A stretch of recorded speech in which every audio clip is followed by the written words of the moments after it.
He had exactly 11 seconds. 11 seconds before the flames reached the fuel line.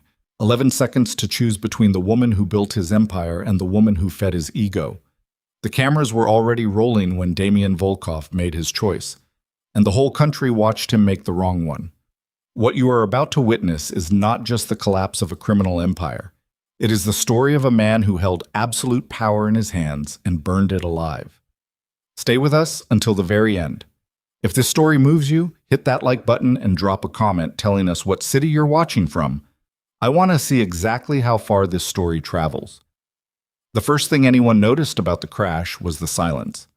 One moment there was the ordinary noise of a Thursday night on Route 9, the distant groan of a semi pulling north, the wet hiss of tires on rain-slicked asphalt, the low percussion of wind coming off the Catskills. And then there was a sound like the world folding in on itself, metal shrieking against guardrail, glass disintegrating into 1,000 weightless pieces, and then the silence that always follows violence when it happens fast enough. The Escalade hit the median divider at 61 miles per hour. It rolled once, twice, and came to rest on its roof in the leftmost lane of the southbound highway, 30 yards from where the guardrail ended and the embankment dropped away into darkness. Steam poured from the engine block. A tire, still spinning slowly, caught the light of oncoming headlights and threw shadows across the wet road. Inside, the world was upside down, and the world smelled like burning. Evelyn Carter Volkov had been sitting in the rear passenger seat when the impact came. She'd had her seatbelt on. She always wore her seatbelt, a habit her father had drilled into her before she was old enough to understand death, and the belt had saved her life while nearly breaking her in half. She hung suspended from the ceiling, now floor, for 3 full seconds before the shock cleared enough for her brain to register pain, her shoulder, her ribs. Something warm moving down her left temple that she refused to identify as blood because identifying it would make it real. She tried to breathe and found that breathing required effort she didn't currently have. From the front passenger seat, she could hear Sienna. Sienna Brooks was making sounds. Not words, not yet, but sounds that communicated the essential information. She was alive, she was frightened, and she was not wearing her seatbelt, which meant she had been thrown against the dashboard and then into the crumpled interior of the door, and was now wedged against the side window, with her legs at an angle that didn't correspond to how human legs were designed to rest. Damian was in the driver's seat. He was already moving.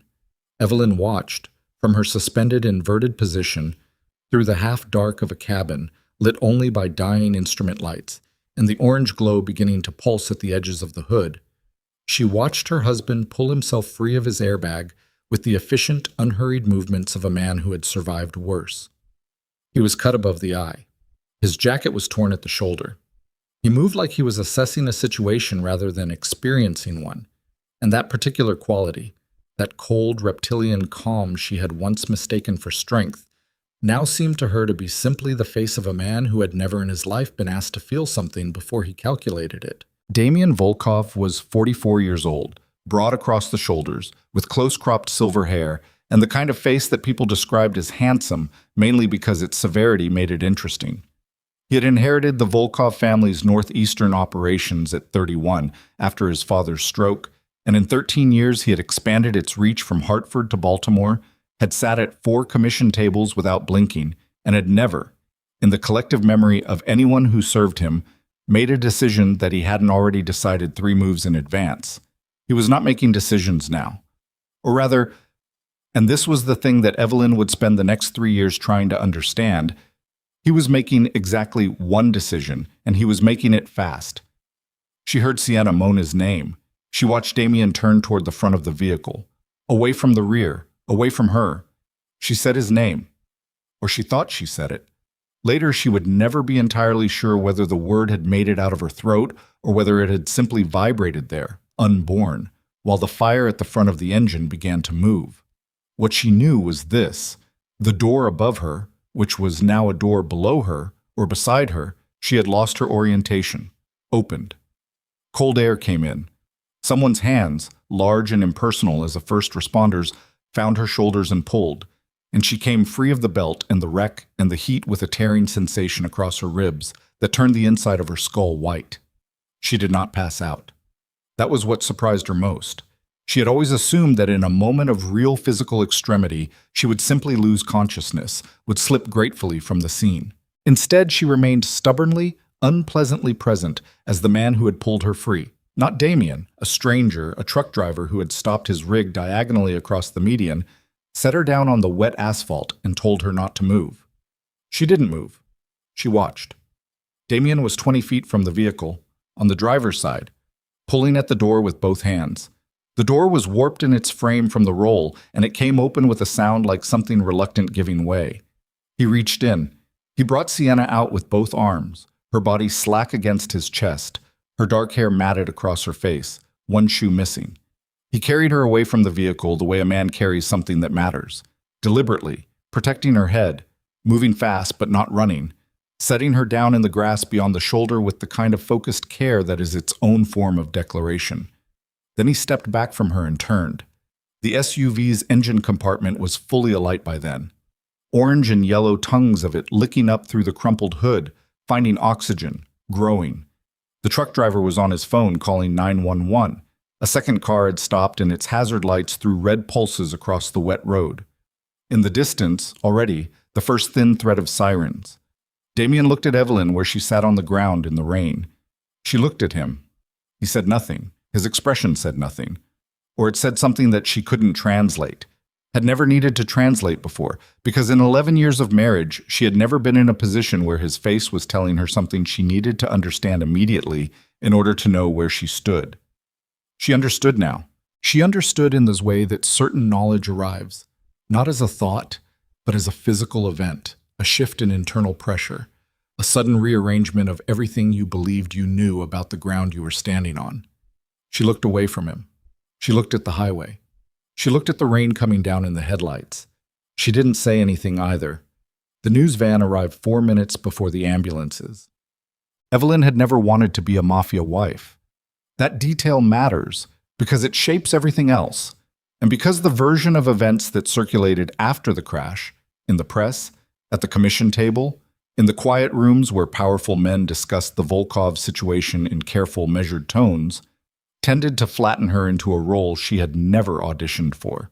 She had met Damien in her late 20s when she was working as a forensic accountant for a mid-sized firm in White Plains, and he was a client through a corporate subsidiary so layered and deliberately opaque that it had taken her 3 weeks to fully map its ownership structure. She had mapped it anyway, because that was what she did. She followed numbers the way other people followed people, with patience and a specific quality of attention that looked like detachment but was actually the opposite. She had presented her findings to the senior partner with a 1-paragraph summary and a 40-page annex. The senior partner had gone pale. He'd asked her to step out of the room.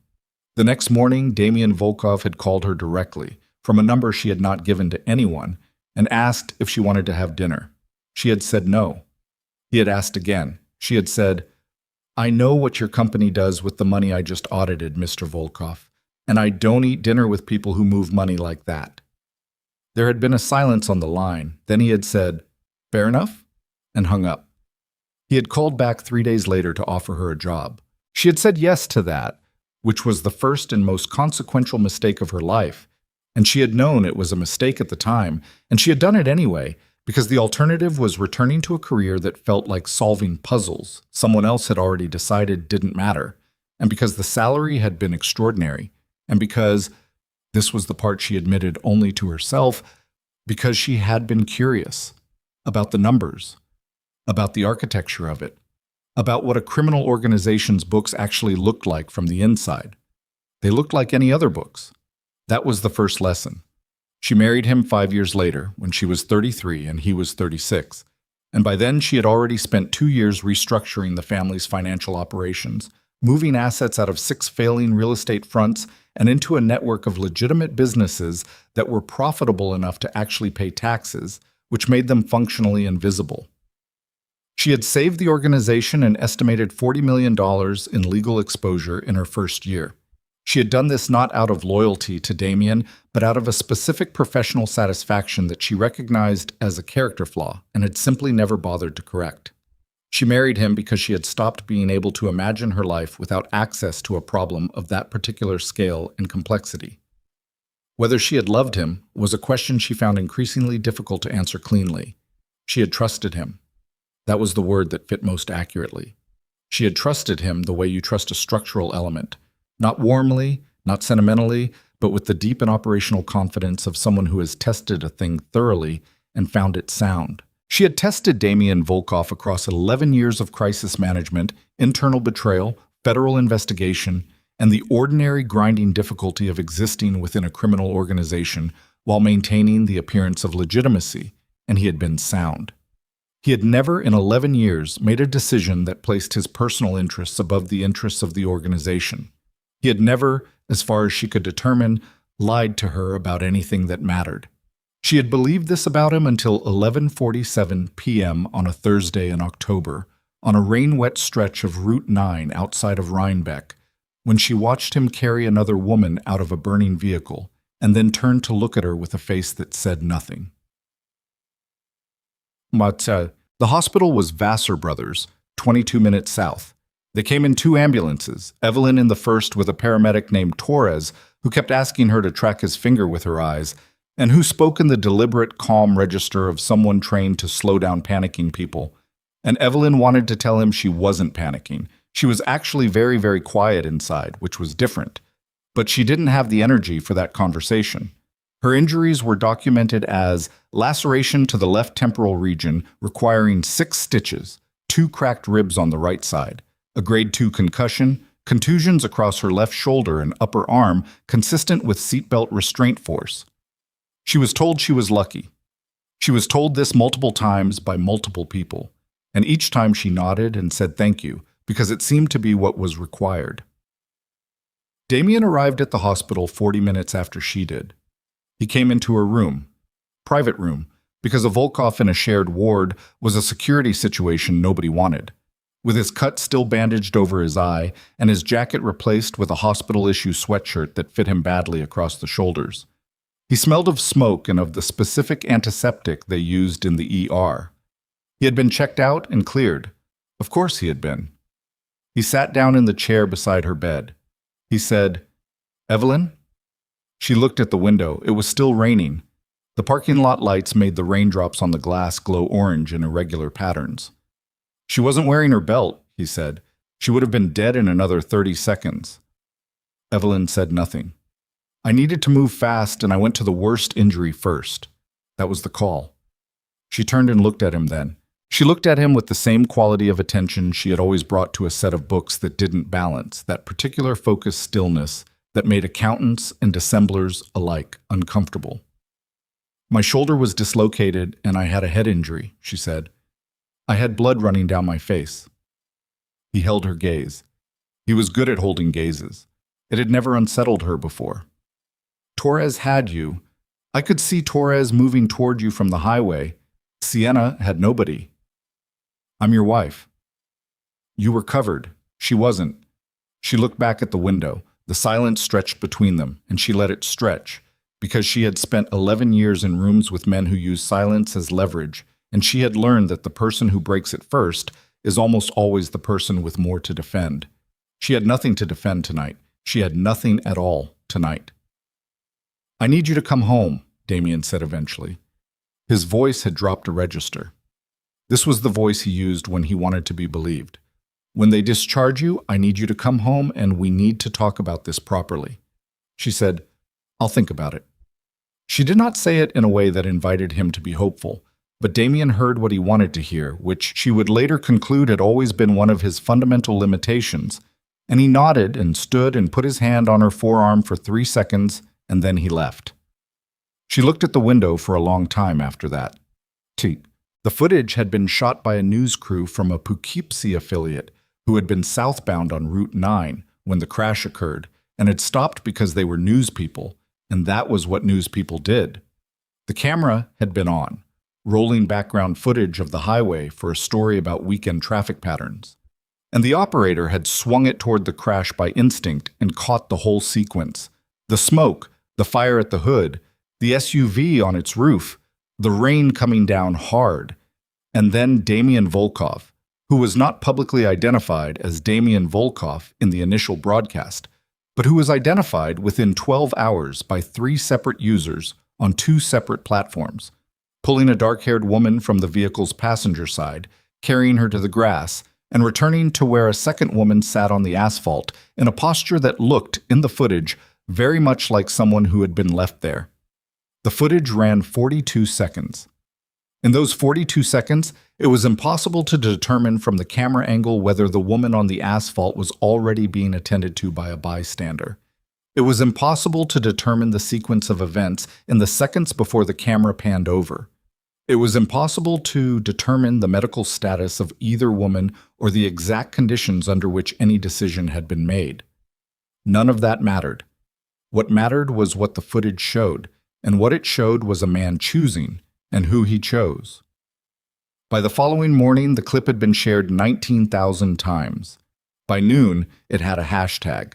By that evening, Damian Volkov's name was being spoken in living rooms and on radio programs and in the comment sections of news websites by people who had no idea who he was beyond what the footage showed them, and what the footage showed them was enough. Within the world that actually knew his name, the families, the captains, the men who sat at commission tables, the footage circulated quietly, without comment, in the way that significant information always circulates in those rooms, passed from phone to phone, from message to message, observed and filed and not yet acted upon. Because in that world you never acted on anything until you were certain of the full picture, and the full picture was still developing. The full picture was, Damian Volkov had left his wife on the ground. That was the picture. That was all the picture there needed to be. Awesome. She left the hospital on the second day. Not because she was ready. She wasn't. The ribs made breathing an ongoing negotiation, and the concussion had given her a headache that sat behind her left eye like a lit match. But because she had decided that the longer she stayed in a room that Damian controlled the access to, the harder it would be to leave on her own terms. She called her sister from the hospital room phone, Margaret, who lived in Providence, who was the only person in Evelyn's life who existed entirely outside of the Volkov world, who had told Evelyn at the wedding reception, quietly, with a glass of champagne in her hand and a smile that didn't reach her eyes, that she was worried about her. Margaret had been right to be worried. Evelyn had known she was right to be worried. She had gone home with Damian anyway. Margaret answered on the second ring. Evelyn said, "I need you to come get me." Margaret said, "I saw the footage." Evelyn said, "I know." A pause. "Are you hurt?" "I'm cracked in a few places, but I'm walking." Another pause, shorter. "I'm already getting my keys." She didn't go home. She went to Providence with Margaret, to the small, warm, cluttered house that smelled like coffee and old wood, and the large dog that Margaret's husband kept and that Evelyn had always found disproportionately comforting. She slept in the guest room for 4 days and didn't look at her phone and let her ribs begin the slow work of healing. On the 5th day, she sat at Margaret's kitchen table and drank coffee and looked at the backyard and made a list. It was not a list of grievances. It was not a list of things she intended to say to Damian or things she intended to take from the marriage. It was a forensic list, the kind she had always made when a situation required clarity. Assets, liabilities, exposures, options. She wrote for 2 hours without stopping. At the end of 2 hours, she had a picture of where she stood. Where she stood was, she had her own accounts, which she had maintained separately throughout the marriage, not out of mistrust, but out of habit and professionalism. She had 2 properties in her name alone.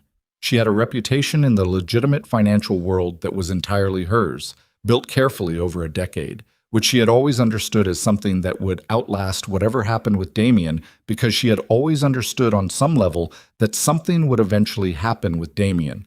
She had relationships, professional contacts, lawyers, a few people who had mattered before the marriage. That had nothing to do with the Volkov organization. She also had information. 11 years of information.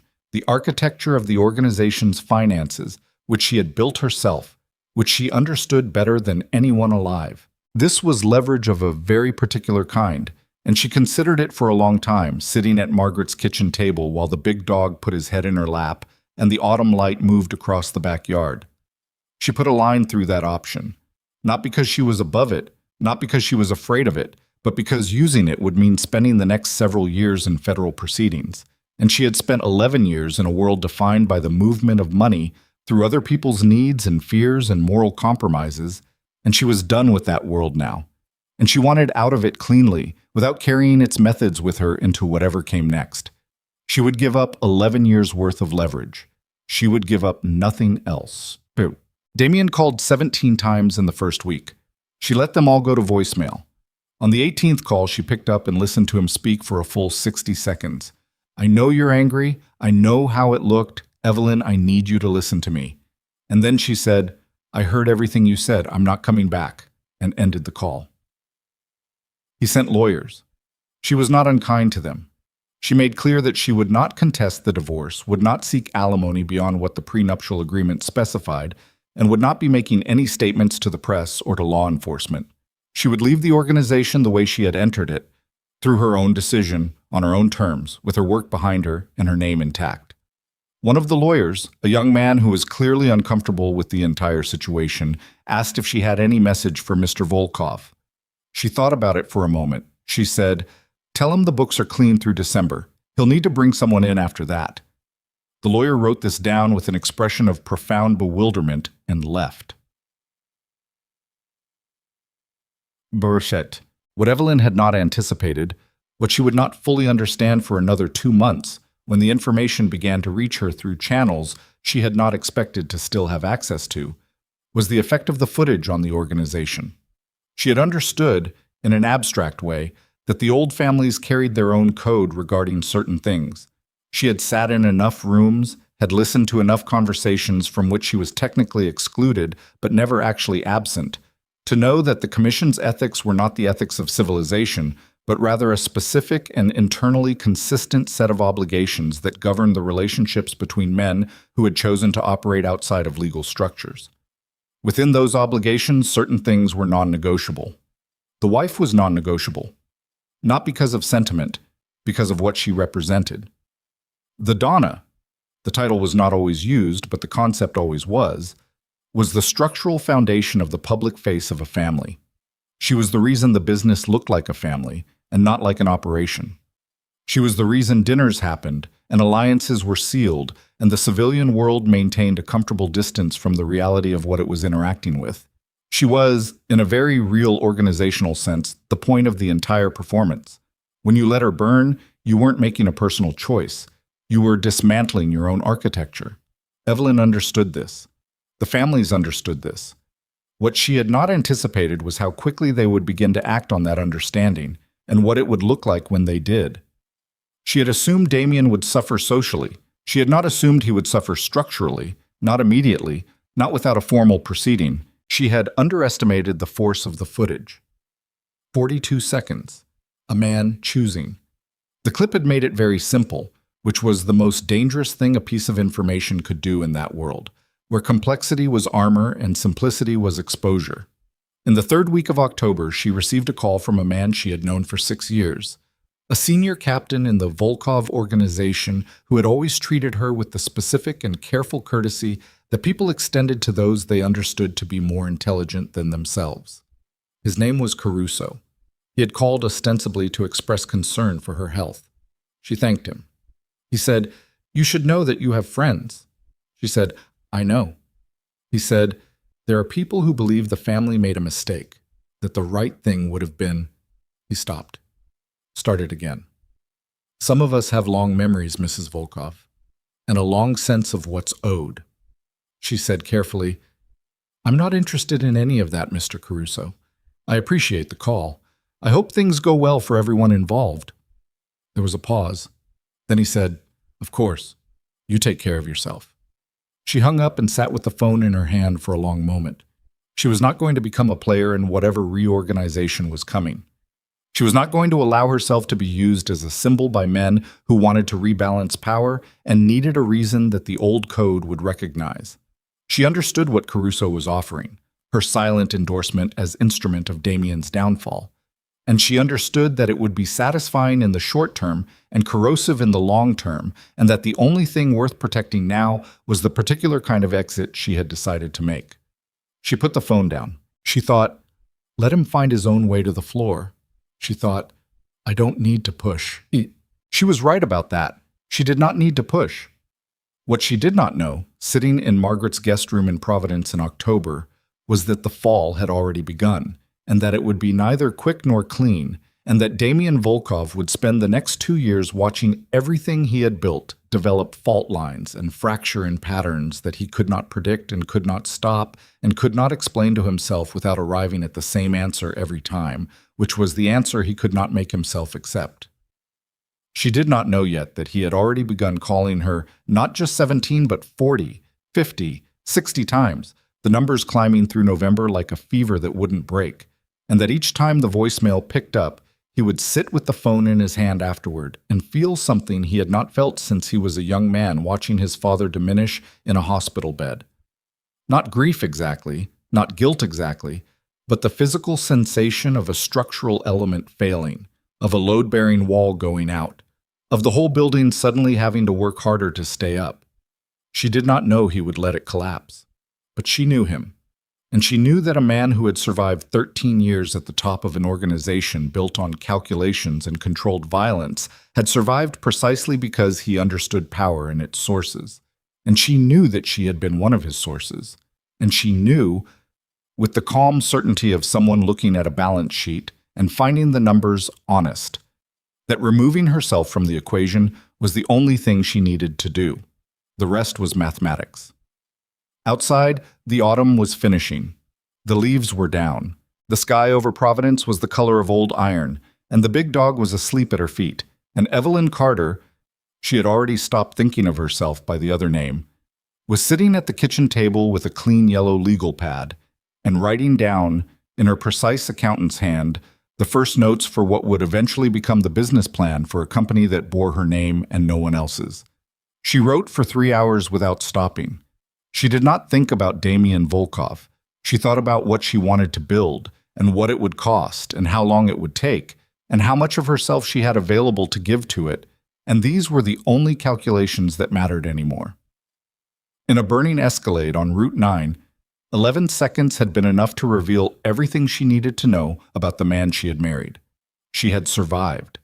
She was walking. She had her name and her mind and 11 years of expertise and the cold, unsentimental clarity of a woman who has understood something important and does not intend to waste the understanding. The pages filled with numbers. She kept writing. 3 weeks later, Damian Volkov received the formal divorce filing at his attorney's office on a Monday morning. His attorney called him immediately. He sat in his study with the phone against his ear while the attorney explained the terms, which were modest, more modest than the prenuptial had required him to provide, more modest than any advisor would have recommended she accept. And when the attorney finished speaking, he said, "She doesn't want anything." His attorney said, "She wants the clean exit, the properties specified in the filing, a settlement well below the prenuptial floor, and no contact provisions for 18 months. Damian said nothing. "She's making this easy on you, Damian. From a legal standpoint, this is about as favorable as it gets." Damian said, "She's not making it easy on me." The attorney paused. "I'm sorry?" "She's not making it easy. She's making sure it's done." He set the phone down on the desk without ending the call and sat for a moment with his hands flat on the leather surface and looked out the window at the lawn going brown in November. He had made a choice in 11 seconds. He was beginning to understand that the consequences would not be measured in seconds or months, or probably in anything so definite as a unit of time. He was beginning to understand what he had actually let burn. In his left coat pocket, his personal phone was buzzing. A message from Sienna. He had been ignoring her messages for 3 days because every time he looked at them, he felt something he couldn't name and didn't want to examine. He left the phone in his pocket. Outside, the November wind was moving through the dead grass on the lawn, and somewhere in Providence, a woman he had once believed he could afford to lose was writing numbers on a legal pad with the focused, unhurried concentration of someone who had already decided where she was going. He just didn't know that yet, but he was starting to feel it. The way you feel a door close in a large house, not the sound of it, not the latch, but the change in air pressure, the way the whole space adjusts around the absence of something that had been holding the atmosphere together. He felt it in his chest, that change in pressure. He put his hands in his pockets and stood at the window and felt it settle into him like weather. He didn't know yet that it would never leave. December came to the Hudson Valley like a creditor, quietly, without announcement, and with the clear intention of collecting.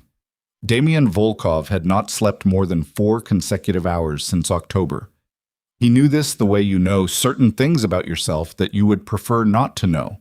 Not through reflection, but through the body's complaints, the persistent heaviness behind the eyes, the way his hands weren't quite steady in the mornings before he'd had coffee, the fact that he had started waking at 3 a.m. and lying in the dark of the master bedroom ceiling and running calculations that never resolved.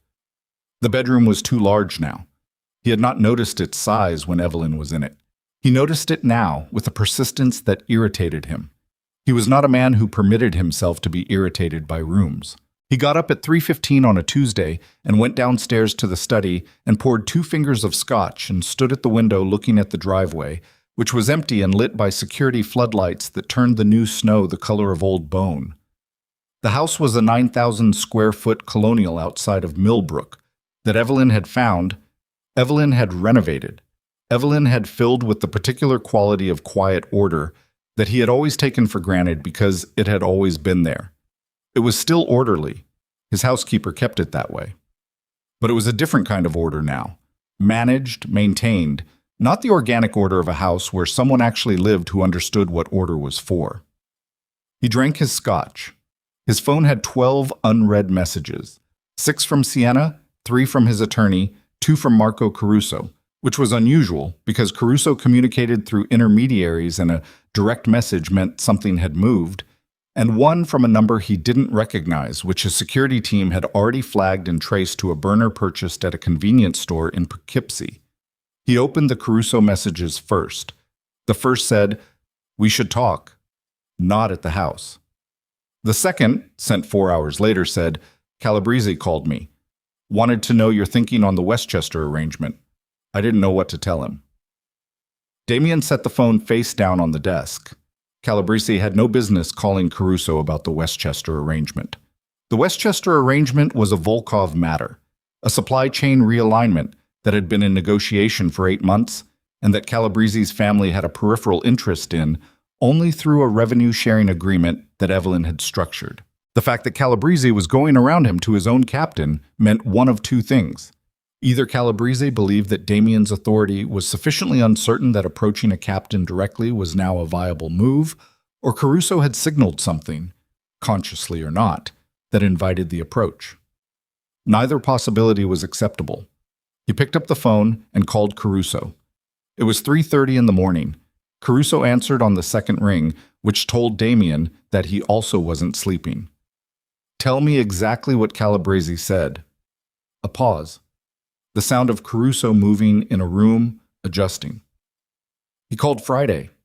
Said he'd been trying to reach you directly and wasn't getting through. Wanted confirmation that the Westchester terms were still what they'd agreed in September. He reached me directly twice last week. I responded both times." "I know that." "Then what he told you isn't accurate." "I know that too." Silence, the kind with weight in it. Damian said, "And you're telling me this at 3 in the morning because I got a second call tonight from Reyes." Damian's jaw tightened. Reyes was not affiliated with Calabrese. Reyes was out of Philadelphia, old family, the kind of man who didn't make social calls. "What did Reyes want?" "He wanted to know if you were going to be at the commission meeting in February, whether your seat was confirmed." "My seat is always confirmed. It's my seat." "That's what I told him." Another silence. Damian turned away from the window and looked at the dark room, at the bookshelves Evelyn had arranged, the desk he'd had since his father's time, the photograph on the credenza, the 2 of them in Rome 6 years ago, that he had not moved because moving it would have felt like an acknowledgement of something he wasn't ready to acknowledge. He said, "What's the actual question they're asking, Marco?" Caruso was quiet for a moment. When he spoke again, his voice had dropped, taking on the careful register of a man choosing words with professional deliberateness. "The actual question is whether the family is still the family. whether there's still a center to it, a breath, whether what happened in October changes the picture. What happened in October was a car accident. Damien, it was a car accident and I made a triage decision under pressure. I know what you're saying. I'm telling you what they're hearing. Another pause. What they saw. Damien said nothing. The footage, Caruso said. It's not going away. Every time someone brings it up, and people are still bringing it up, at tables, in private, not publicly, but in the rooms that matter. The question underneath it is the same question. If a man will leave his own wife on the ground, what will he do when it's not his wife? What will he do when it's your shipment, your arrangement, your problem? Can you trust a man to hold something when it costs him something to hold it? The words landed without drama, which was the most damaging way for words to land. Damien said, I held this organization for 13 years. I know you did. I held it through the Benedetti situation, through the federal task force in 2019, through Damien! Caruso's voice was not unkind. It was something worse than unkind. It was honest. I'm not the one you need to convince. I'm trying to tell you what the room looks like from where I'm standing, because you don't always hear it straight. You haven't been hearing it straight for 2 months. Damien stood with the phone against his ear and felt the cold from the window at his back and said nothing. You should call Evelyn, Caruso said. I know she's filed, I know the lawyers are talking, but if there's any possibility of… There isn't. A pause. You sound very certain about that. I know her. You thought you knew what she'd do after the accident too. The line was quiet for a long time. Finally, Caruso said, Get some sleep if you can. We'll talk more before February. The call ended. Damien set the phone on the desk. He looked at the photograph on the credenza for a full 30 seconds, and then he picked up the scotch glass, found it empty, and went to refill it. He did not look at the photograph again. Sienna Brooks had a condo in Tribeca that Damien had purchased through a subsidiary in 2019, a clean 2-bedroom with floor-to-ceiling windows and a kitchen she almost never used because she preferred restaurants. She was 31, 14 years younger than Evelyn, and she worked in commercial real estate in a capacity that was partly genuine and partly a structural convenience. And she was not stupid. That was important to establish, because the easy reading of her was stupidity, and it was wrong. She had known about Evelyn for the entirety of their arrangement. She had chosen to continue anyway, which was its own form of intelligence or its own form of self-destruction, and she had never been entirely certain which, and she had stopped trying to determine it somewhere around year 3, because the question had stopped feeling useful. What she had not known, what she had believed with increasing conviction over the years, was not the case, was that she was the secondary consideration. The crash had disabused her of this belief in a way that should have felt like confirmation, but had instead felt like a specific variety of injury she hadn't expected. He had chosen her. He had come to her first, had lifted her out of that burning chassis with his hands shaking and his voice doing something she had never heard his voice do before, something close to desperate. And she had thought in that moment, through the pain and the confusion and the smell of smoke and gasoline, she had thought, he chose me. She had been wrong about what that meant. What it meant was not that she was first. What it meant was that he had made a calculation in 11 seconds, and the calculation had included her and excluded his wife. And the calculation had been made by a man who thought in terms of assets and liabilities, even when he was upside down in a burning vehicle on a rain-slick highway. What it meant was that she had been the cheaper choice to lose. She arrived at the Millbrook house on a Wednesday afternoon in December without calling ahead, which was unusual for her and which Damien registered as soon as the security notification came through to his phone, her car at the gate, her face on the camera. He let her in and met her in the front room, still in the clothes he'd had on since morning, which she also registered because Damien Volkov was a man who changed his clothes. She came in and unwound her scarf and looked at the room and said, "You haven't changed anything." "Why would I change anything?" "I don't know. I thought you might."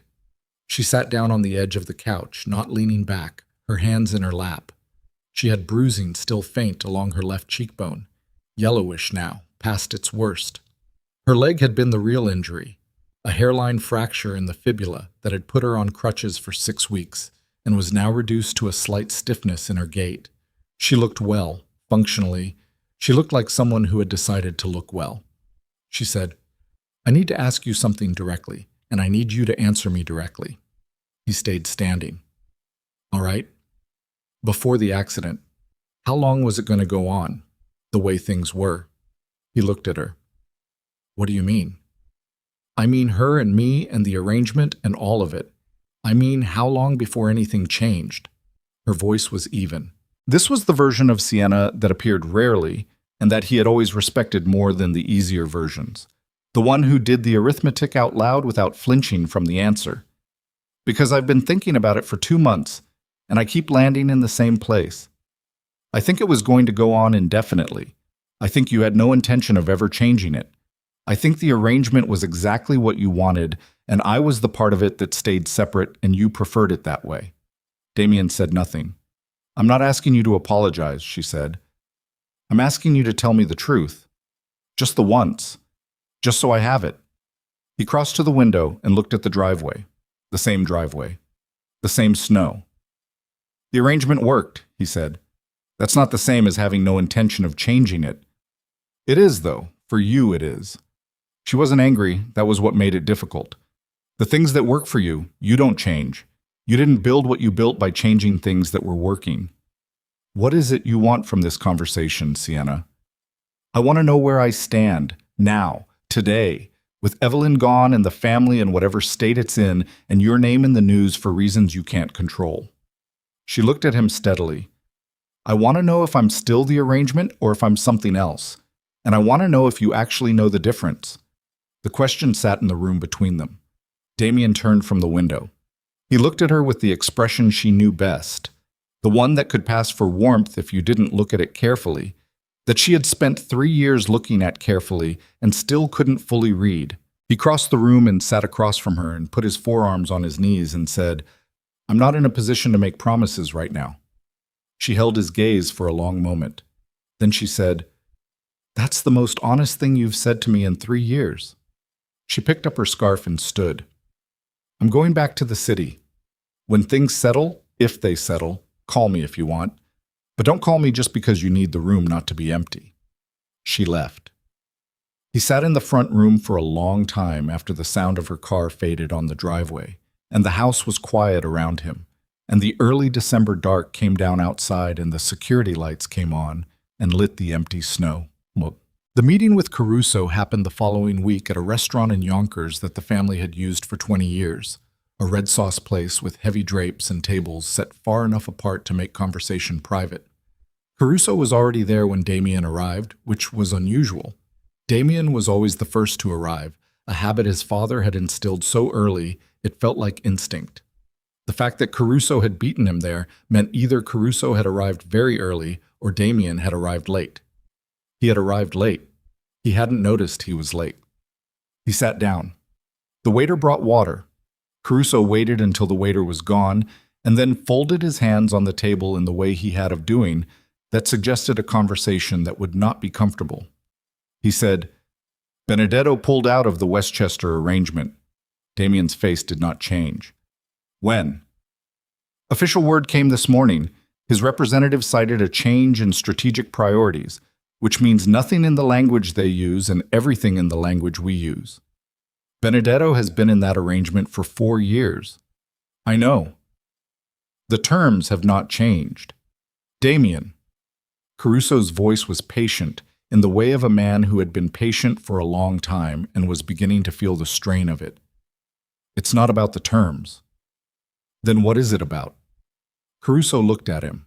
A flat, clear look, the kind exchanged between two men who have known each other long enough that certain words are unnecessary. "It's about perception. It's about what the family looks like right now versus what it looked like in September.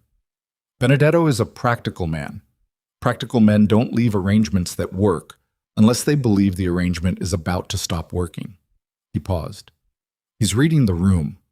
And what is the room saying? The room is saying that Evelyn Carter ran those books and those relationships, and that the infrastructure you presented to the outside world had her fingerprints on every surface, And now she's gone, and no one believes you have anyone who can do what she did, and the question of whether the family holds together without her is still open. He picked up his water glass and put it down without drinking from it. That's what the room is saying. Damien was quiet. I told you in October, Caruso said. Not in those words, but I told you.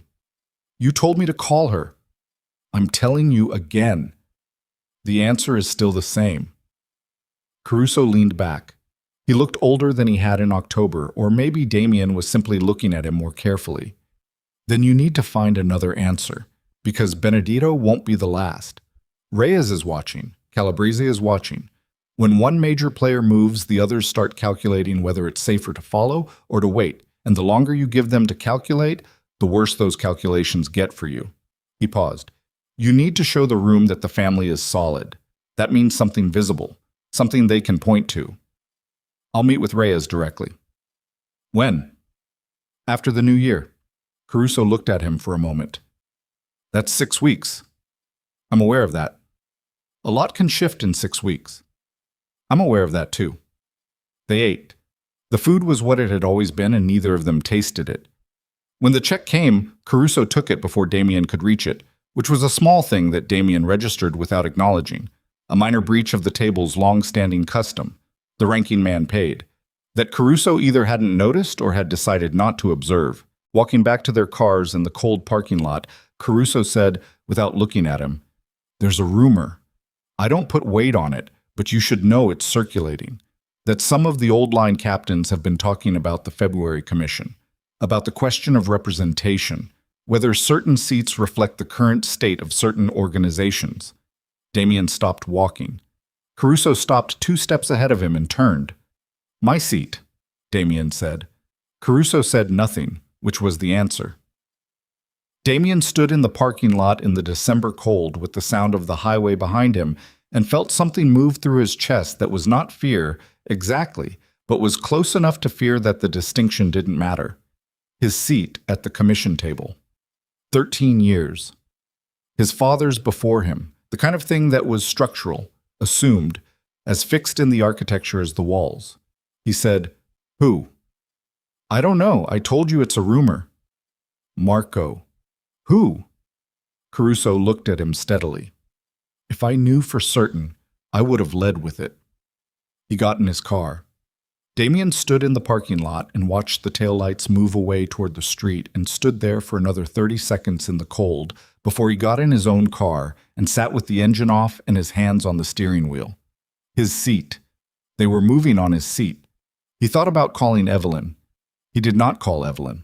He started the car and drove north in the dark, and the highway was empty, and the snow had started again, fine and dry, barely visible in the headlights, and he drove with the particular mechanical precision of a man who has too many things happening in his head and has decided to give none of them his attention until he is somewhere he can sit down and deal with them properly.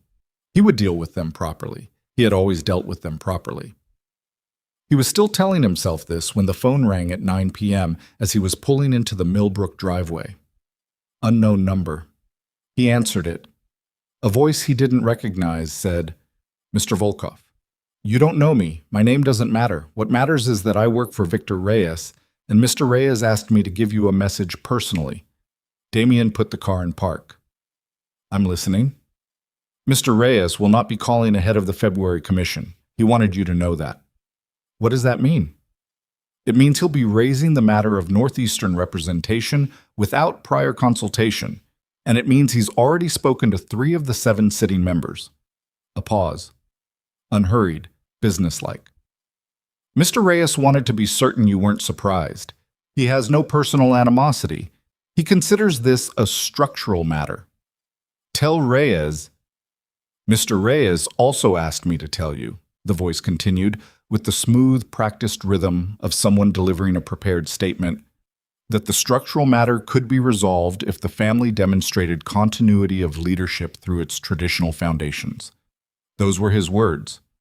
Continuity of leadership through its traditional foundations.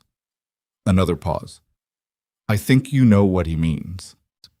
Damien sat with his phone in his hand and the engine running and the snow coming down outside and the empty house lit behind its security lights. He knew what Reyes meant. He sat there for a long time. Then he called his attorney and told him to contact Evelyn Carter's representation and request a meeting. Not a legal meeting, not anything connected to the divorce proceedings, but a personal meeting, at a location of her choosing, at her convenience, to discuss a matter of significance. He sat back and waited. The response came in 45 minutes. His attorney's voice was careful, the way his attorney's voice was always careful when the news was not what the client wanted.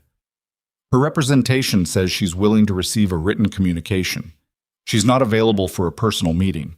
She asked me to remind you that the no-contact provision was your attorney's suggestion, which she accepted, and that she considers that provision to be in effect. Damien said, she accepted it. Yes.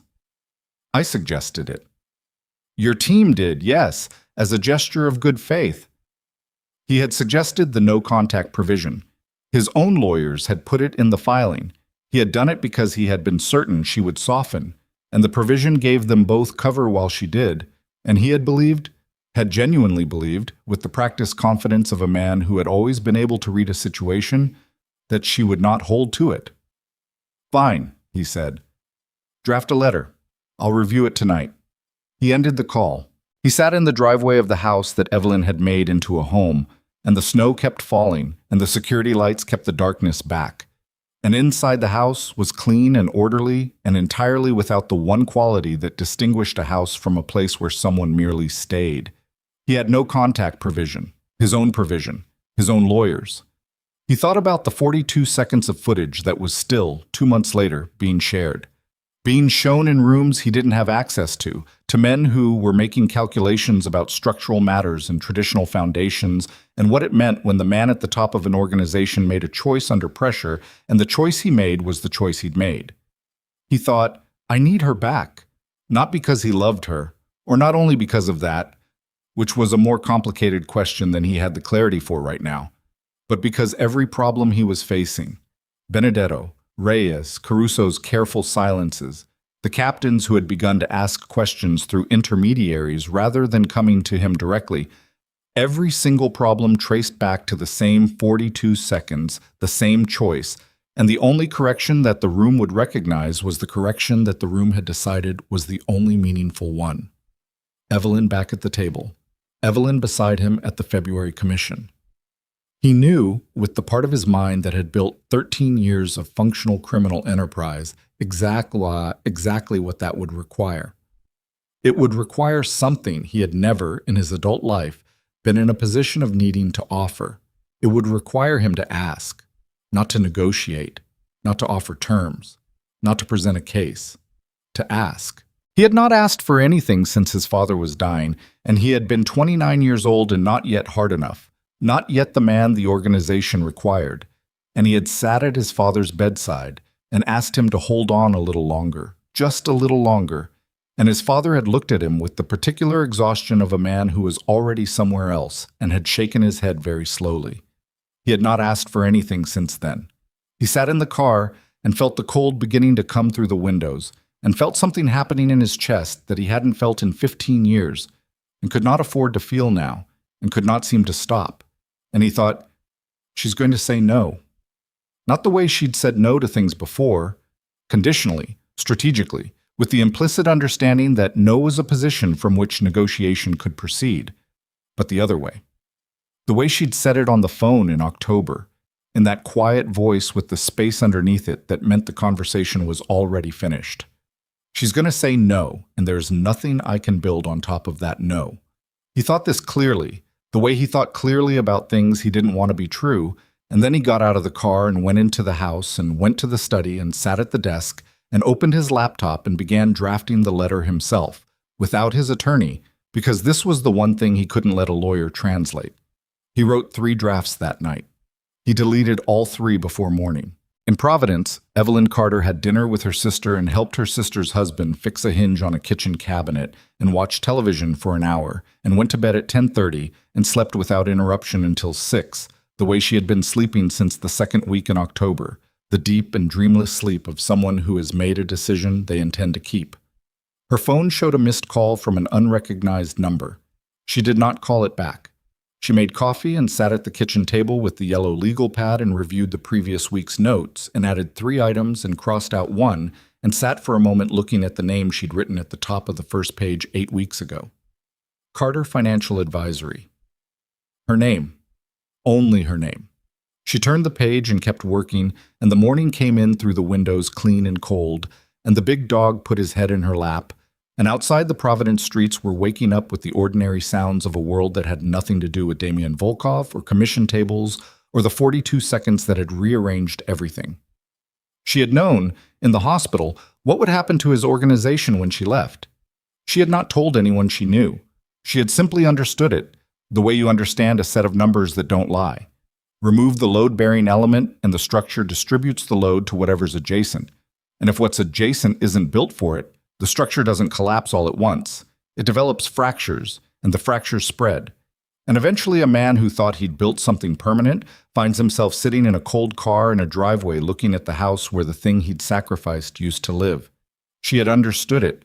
She had chosen her exit anyway. She had chosen it because the alternative was staying, and staying was the one thing she was not willing to do. Not out of pride, out of something that had no good name in the language she had available, a knowledge settled and complete and as cold as the December air, that some things once burned did not grow back.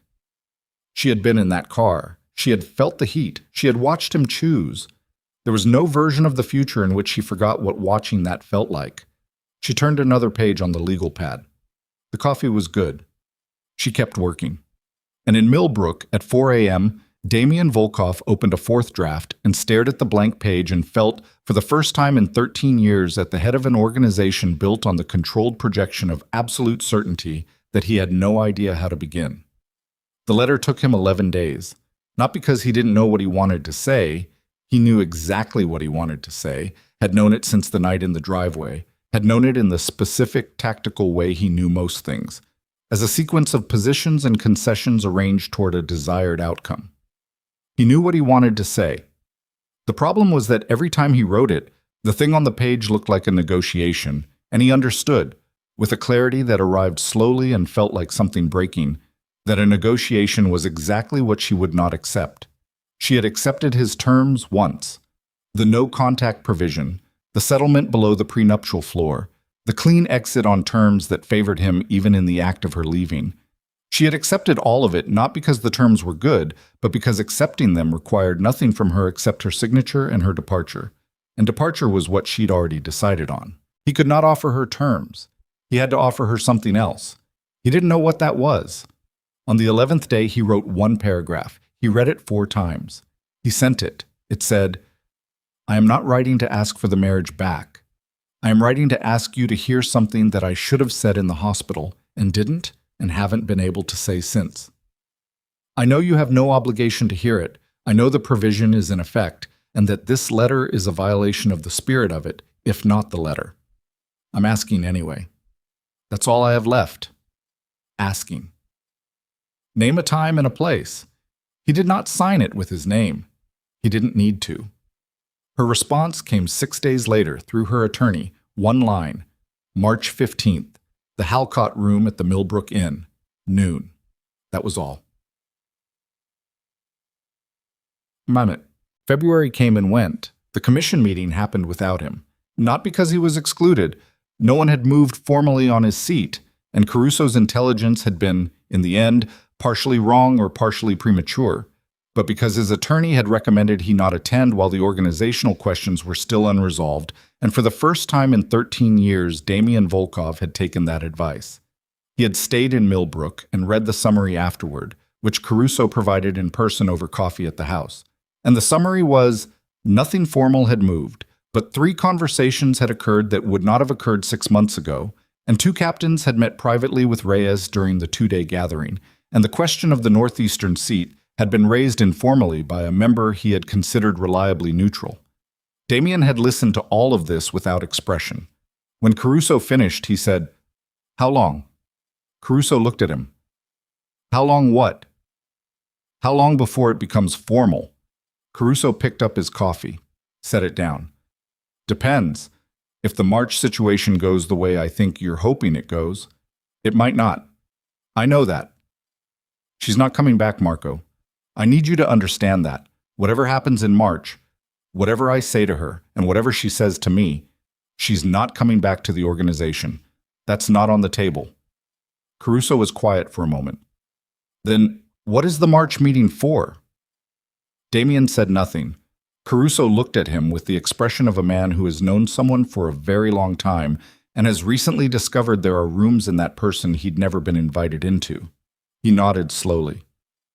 All right, he said. All right. He left without finishing the coffee. March arrived with the particular brutality of upstate New York springs, cold and bright and unconvincing, the sun present but distant, doing nothing about the temperature, the mud on the roads that had been frozen ground a week ago and would be frozen again next week. The Millbrook Inn was a restored colonial on Market Street. 12 rooms, a dining room that closed at 2, and a private function space off the back called the Halcott Room that could seat 20 and was used mostly for small business meetings and the occasional private lunch. Evelyn arrived first. Of course she arrived first. She was at the table when Damien came through the door at 12:02, which meant she had been there long enough to have water poured and her coat off and her hands folded on the table in front of her in the posture that he recognized from 11 years of watching her operate in rooms. Settled, present, giving nothing away. She was wearing a gray blazer he didn't recognize. Her hair was different, slightly shorter. She looked well. She looked like someone who had slept. He sat down across from her. The room was empty except for a server who appeared at the door, registered the quality of the silence, and said she'd give them a moment. Damien and Evelyn looked at each other. He had prepared for this. He had spent 3 weeks preparing for this, had run through versions of it in the dark at 3 a.m., had written and deleted 4 different openings. All of that preparation left him now cleanly, the way preparation sometimes does when you arrive at the actual moment and find it nothing like the versions you rehearsed. He said, "You look well." She said, "You don't." It wasn't cruel. It was simply accurate, delivered in the same register she brought to financial assessments, and he recognized it as such. He probably didn't look well. He had lost 12 pounds since October without intending to, and the 4 hours of sleep a night had left marks he could see in the mirror that he'd stopped spending time in front of. He said, "Thank you for coming." She said, "I almost didn't." "I know. I'm here because I want to hear what you couldn't say in the hospital, not because I expect it to change anything. I want that to be clear before you start." "It's clear."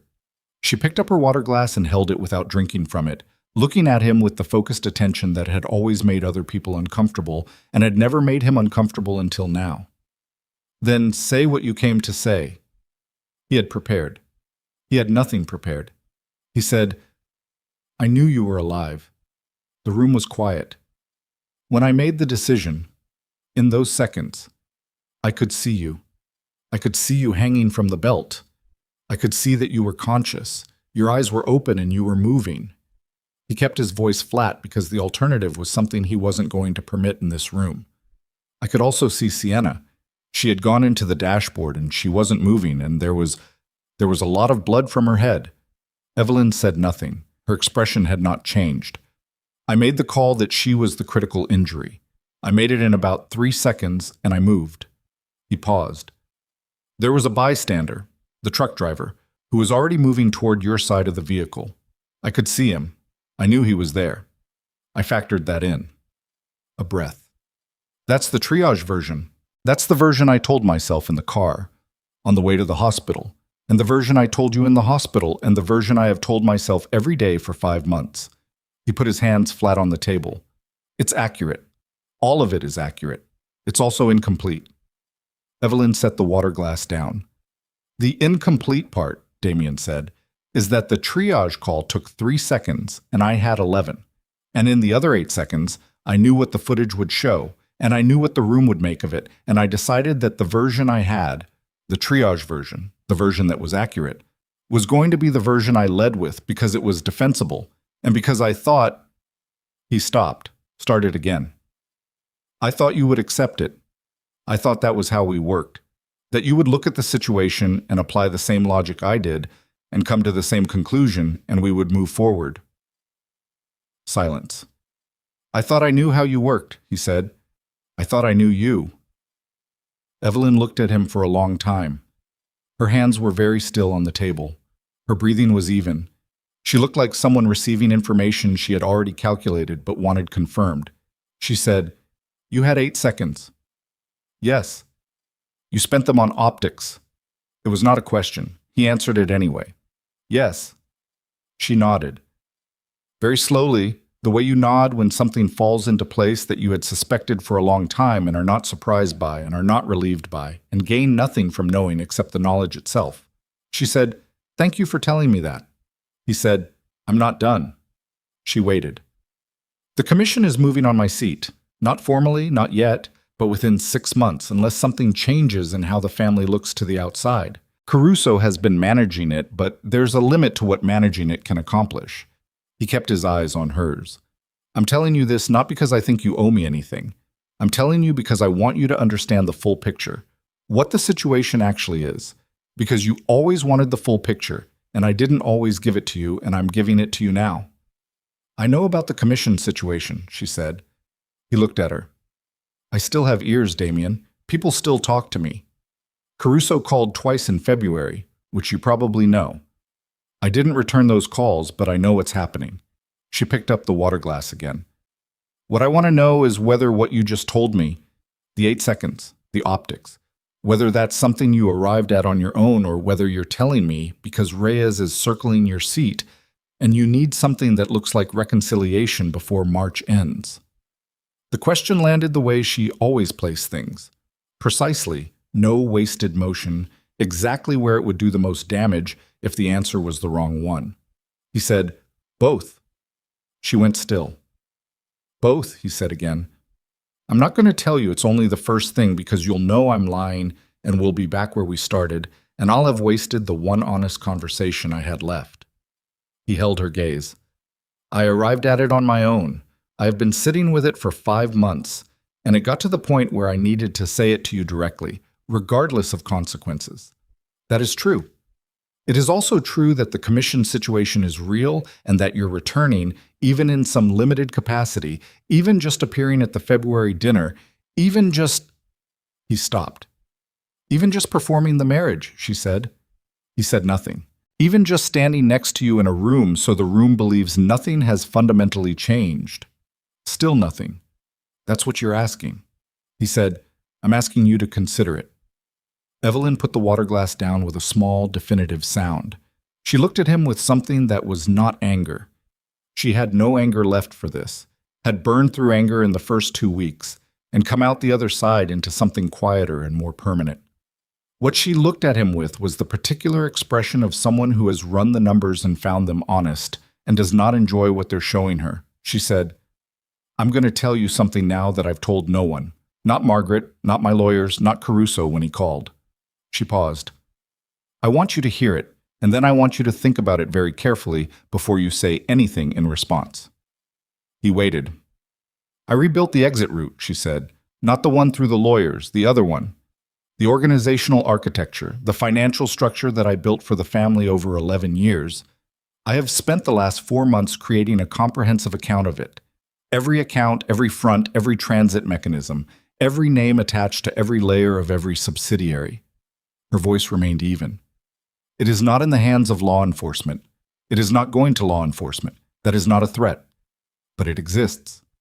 I created it because I needed to understand what I was walking away from and what it meant that I was the only person alive who fully understood it, and what the exposure was if that knowledge walked out the door with me without a record." Damien's expression had not changed. His hands on the table were still. "I'm telling you this," she said, "not because I intend to use it. I intend to destroy it when I'm satisfied that I'm fully out and fully clear. I'm telling you because you came here and you told me the truth, and I owe you the same.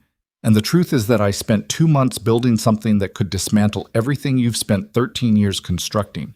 And I did it without feeling much about it either way, and that told me something important about where we actually were by the time that car went off the road." The room was completely quiet. Damien said, "You documented it." "Yes. All of it. All of it." He sat with this for a long moment. He could feel his heartbeat, which was unusual. He was not generally aware of his heartbeat. He could feel it in his throat and in the tips of his fingers on the table. He said, "Why are you telling me this?" "Because I'm not going to use it, and I want you to know I'm not going to use it." She looked at him directly. "And because I want you to understand what it means that I built it, not as leverage, as a record. The record of a woman who realized she had spent 11 years making a criminal organization function more efficiently and had received in return the full confidence and partnership of her husband, and then watched him spend 8 of 11 seconds thinking about optics while she hung upside down in a burning car." She paused. I needed to understand the value of what I had given. The document was me doing that math. Damien looked at the woman across the table from him and felt something that he had no clean word for. Not guilt exactly, though guilt was part of it. Not grief, though grief was part of it too. Something more total than either of those. Something with the quality of an accounting that has finally, after many deferred attempts, arrived at a true number. He said, "The answer is no." She blinked, very slightly. "To the commission, to appearing beside me, to any version of what I came here to ask." He said it without inflection, not as a concession, but as a statement of fact that he had arrived at in the last 60 seconds, and that felt, now that he'd said it, more accurate than anything he'd planned to say. "I came here to ask you to save the organization. I'm telling you, I'm not going to ask that." She looked at him carefully. "Not because you wouldn't say no anyway," he said. "Because it was the wrong thing to ask. It was another calculation. It was me looking at a situation and finding the most efficient path and walking it, which is the only way I know how to move through anything." He put his hands in his lap.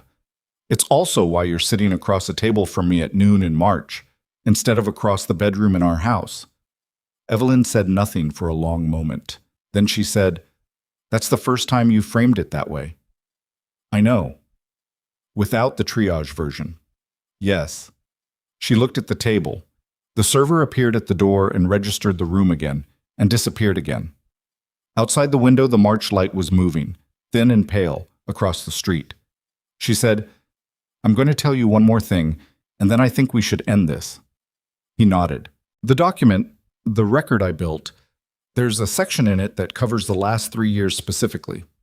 The Westchester arrangement, the Benedetto revenue structure, the transit accounts through the 2 real estate fronts in Stamford." She met his eyes. "All of it is structured around decisions I made, financial architecture I designed. But there's also a section that covers decisions made without my knowledge or consent, specifically the diversion of funds from the Stamford accounts beginning about 18 months ago." She paused. "I didn't build that diversion. I didn't authorize it. When I found it, I assumed it was a reporting error. I corrected the error. 3 months later, it was back." Damien's face had changed. "Someone in the organization has been running a secondary diversion through the architecture I built," she said. "Skimming in amounts small enough to avoid triggering the thresholds I set, which means whoever it is knows the thresholds, which means whoever it is either has access to my work product or is someone I taught." She watched his face. She said, "You didn't know." It was not a question. He said, "No." She nodded. "I didn't think you did. You would have corrected it. That's the one thing I always knew about you. You didn't steal from your own house." She folded her napkin and placed it on the table. "I'm telling you because you came here and you told me the truth, and that earned you this. Find out who it is. Because whoever it is has been reading my work for at least 18 months, and they know the structure better than anyone except me." She stood. She picked up her coat. Damien said, "Evelyn." She paused. "The document," he said. "When you destroy it." She looked at him. "Will you tell me when?" A silence. She held his gaze for 3 seconds. Then she said, "When I'm ready," and walked out of the Halcott room, and the door settled closed behind her, and Damien Volkov sat alone at the table with the 2 untouched water glasses and the folded napkin and the pale March light crossing the wall, and felt the full weight of what the last 5 months had been building toward land on him all at once. Someone in his own house had been stealing from him. Someone who knew Evelyn's architecture. Someone who had access to her methods, her thresholds, her design. He thought, who did she teach? He thought, who was close enough? He reached for his phone and then stopped with his hand on the table, because the next move, the call he needed to make, the question he needed to ask, the person he needed to look at differently, required him to be absolutely certain, and he was not yet certain, and the specific sick quality of what he was feeling told him that the answer, when he found it, was going to be someone he had trusted in the way he had trusted few people, in the operational, load-bearing way, and that losing that trust would cost him something that he could not currently afford to lose. He sat very still. He thought about Caruso. He thought about Caruso calling Evelyn twice in February. He thought about Caruso arriving at the restaurant before him, taking the check. He thought about Caruso saying, very carefully, "There are people who believe the family made a mistake, and you have friends," which he had reported to Damien as something Caruso had said to Evelyn, but which Damien had never actually verified, had taken at face value, because it was Caruso, because it was Marco, because 31 years of trust was the kind of weight that didn't get questioned without extraordinary cause. He sat at the table in the Halcott room and thought about Marco Caruso, who had his father's trust before he had Damien's, who had managed the family's captain relationships for 20 years, who knew the Stamford accounts because Damien had introduced him to Evelyn's reporting structure 3 years ago at a dinner intended to shore up confidence in the family's financial transparency, who knew the thresholds, who had been calling Evelyn, who had taken the check. Damien's hand, flat on the table, was very still. He looked at the door where Evelyn had walked out. He thought, she already knows. She had built the document, she had found the diversion, she had corrected it and watched it return and documented the pattern. She had sat across from him for 40 minutes telling him truths he hadn't asked for and had ended with this one, placed last, placed deliberately last, with the precision she brought to everything. She already knew who it was. She had told him without telling him, the way she had always operated in rooms she was technically not supposed to be in, present without announcing herself, landing information at the exact angle where it would do what she needed it to do. She had handed him a grenade and walked out of the room. He picked up his phone. He did not call Caruso. He called the forensic accountant his father had used 30 years ago, a man named Pulaski, who was 73 and semi-retired, and who had taught Evelyn the thresholds himself in her first year with the organization, in the specific way that people teach things they think are being received rather than studied. Pulaski answered on the 4th ring. Damien said, "I need to know who else you walked through the Stamford structure." A pause. Long. The kind that tells you the answer before the words do. Pulaski said, "Damien, that was a long time ago." Damien said, "Who else, Frank?" Another pause. Pulaski said, "It was one session, a year before Evelyn came in. Marco sat in because he said you'd asked him to be there for continuity. I thought you knew." Damien closed his eyes. He sat in the Halcott room with his eyes closed and the phone against his ear and heard the March wind against the windows and felt the full shape of the last 5 months rearrange itself around a new center. Not the crash, not the footage, not Evelyn's departure, but something older and closer and more comprehensively ruinous than any of those things. Marco Caruso had been inside the architecture for over a year before Evelyn had rebuilt it. Marco Caruso had watched her rebuild it. Marco Caruso had been moving money through it ever since, in amounts calibrated to stay beneath the threshold she had taught him to recognize, while simultaneously managing Damien's outside relationships, controlling the information that reached him, shaping the picture he had of his own organization, steering his understanding of how far the damage from October had spread and which direction the threats were coming from. The commission seat. Reyes. Benedetto pulling out of Westchester. Damien sat very still and thought about how many of those things Marco Caruso had reported to him, and how many of them he had been able to independently verify, and how many he had simply accepted because the man telling him was Marco, was 31 years, was the man his father had trusted. And the answer to that question was a number that made the room feel like it was changing size. He said to Pulaski very quietly, "Thank you, Frank." He ended the call. He sat for another 30 seconds. Then he stood up and put on his coat and walked out of the Halcott room and through the dining room and out the front door of the Millbrook Inn into the cold March air, and he stood on the sidewalk and looked at the street and thought, with the flat and terrible clarity of a man who has just understood the actual shape of his problem. The organization is not fracturing because Evelyn left. The organization is fracturing because someone inside it has been engineering the fracture. And the man engineering it had been sitting across from him at dinner in Yonkers, drinking his water, telling him exactly enough of the truth to keep him looking in the wrong direction while the real damage happened somewhere he wasn't looking. He thought about Evelyn saying, "Find out who it is." He thought about Evelyn walking out the door. He understood now what she had given him in that room. Not a warning, a weapon. And the instruction, unspoken and precise as everything she had ever given him, on how to use it. He stood on the sidewalk in the cold and took one breath and then another.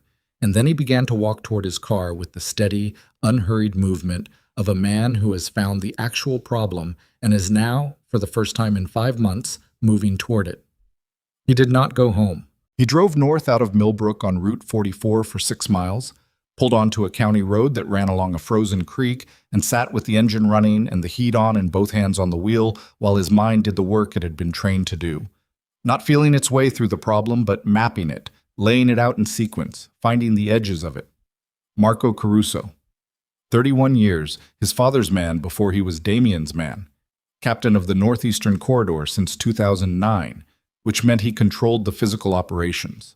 The routes, the warehouses, the men who moved things from one place to another, while Evelyn had controlled the financial architecture that made those operations invisible to the outside world. 2 pillars. The organization had rested on 2 pillars for 11 years, and Damien had stood between them and believed that made him the structure. What it had actually made him was the space between 2 people who each held half of everything. He thought about what Caruso had and what he'd been doing with it. The Stamford accounts were transit accounts. Money moved through them quickly, in and out, never resting long enough to generate reportable interest. Evelyn had designed them that way. The diversion Caruso had been running would have been small per transaction, hundreds, maybe low thousands. But across 18 months of volume, it would have accumulated into something significant. Not enough to retire on, enough to build something else. A parallel position, a reserve, a foundation for whatever came after Damien Volkov, which meant Caruso had been planning for after Damien Volkov for at least 18 months. Which meant the crash, the footage, the October situation, none of it had created this. He had been building toward it before October. October had simply accelerated his timeline, given him better cover, given him a story that the other families would find coherent. The Volkov organization destabilized by the boss's personal failure, the senior captain stepping in to manage the transition, the seat at the commission changing hands, not through aggression, but through the natural attrition of an organization that had lost its coherence. Clean, logical. The kind of move that a man who had spent 30 years watching power transfer would make. The kind of move that required patience, and Caruso had patience. He had always had patience. Damien had read it as loyalty. He sat in the car by the frozen creek for 22 minutes. Then he drove to a gas station outside of Pine Plains, used the payphone. There were still 2 payphones in Dutchess County, a fact that he had filed away years ago for reasons exactly like this, and called a man named Dorsey, who ran physical security for the family's Stamford operation and who reported directly to Damien, not through Caruso's chain. Dorsey answered on the second ring. Damien said, "I need you to pull the access logs for the Stamford facility. Physical access, not digital. The paper logs, the ones Kowalski keeps in the back office. Every entry for the last 20 months. Dorsey said, "Now?" "In the next 2 hours. Don't tell Kowalski why. Tell him it's a compliance review." "And if Marco—" "Don't tell Marco." A pause. Dorsey was not a complicated man, which was why Damien trusted him with physical security. He processed the instruction, filed the unusual quality of it, and said, "Understood. 2 hours." Damien hung up. He drove back to Millbrook and went to the house and went to the study and opened the safe behind the bookcase and took out the file he kept there on organizational personnel. Not digital, never digital, a paper file in his father's tradition, and found Caruso's section and spread it on the desk and read through it with the focused attention of a man reading something he has read many times and is reading differently now. The file told him the official version of 31 years. It told him nothing he didn't know. But between the lines of it, in the dates, the positions held, the relationships documented, He could now see the shape of a parallel career running beneath the official one, invisible because it had been too close to see. His phone buzzed at 4 p.m. Dorsey. The logs show 43 access events to the Stamford facility by non-facility personnel in the last 20 months. 37 of them are yours or people I'd expect. 6 of them are logged under a visitor code that traces back to Caruso's administrative account. Dates. Dorsey read them. Damien wrote them on the back of an envelope.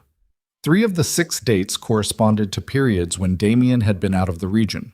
1 in Chicago for a commission pre-meeting, 1 in Miami for a medical appointment he had told no one about, 1 in Boston for what had been logged as a business development visit. Periods when Caruso had functioned as acting operational head. Periods when his access to the Stamford facility would have been unremarkable. The other 3 were in the weeks immediately following October, immediately following the crash. Damien set down the pen. He said, "Dorsey, I need you to do one more thing, and I need it done before tonight. Name it. Find me a room. Not the house. Not any facility Caruso has access to. A private room, off the books, where I can have a conversation that stays private." He paused. "And I need you to extend an invitation to Marco Caruso for dinner tonight. Tell him I called. Tell him I have new information about the March situation, and I want to brief him before I decide how to move." Silence on the line, then, "Damien, you sure about this?" "Find me the room, Dorsey." The room was the back office of a car dealership in Rhinebeck that the family had owned through a holding company since 2014. Showroom closed at 6.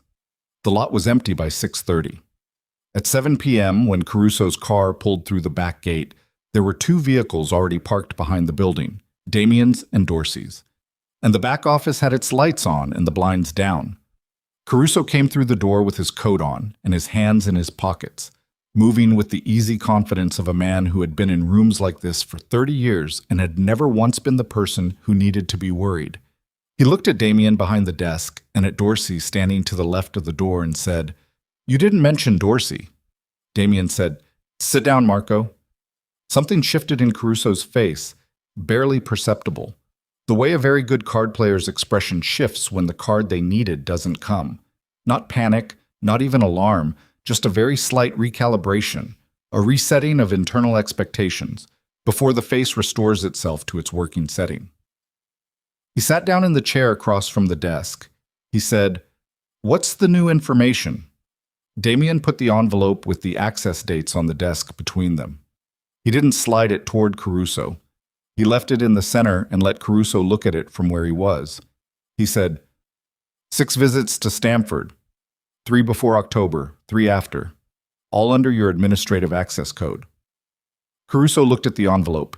He said, "I run the Northeastern Corridor. I visit Stamford." "You visit Stamford through the operational schedule. These aren't on the operational schedule. Off-schedule visits happen, you know that. Not 6 in 20 months, not without a log note, not to a transit facility when the transit window is closed." Damien's voice was even. He was not angry yet. Anger was a state he moved through quickly in private and did not bring to rooms like this one.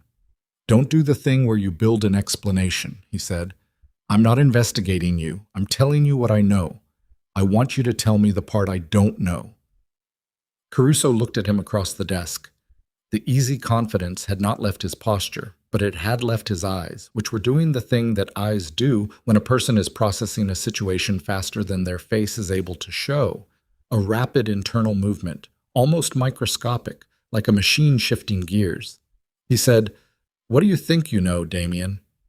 "I think you've been running a secondary diversion through the Stamford accounts for 18 months.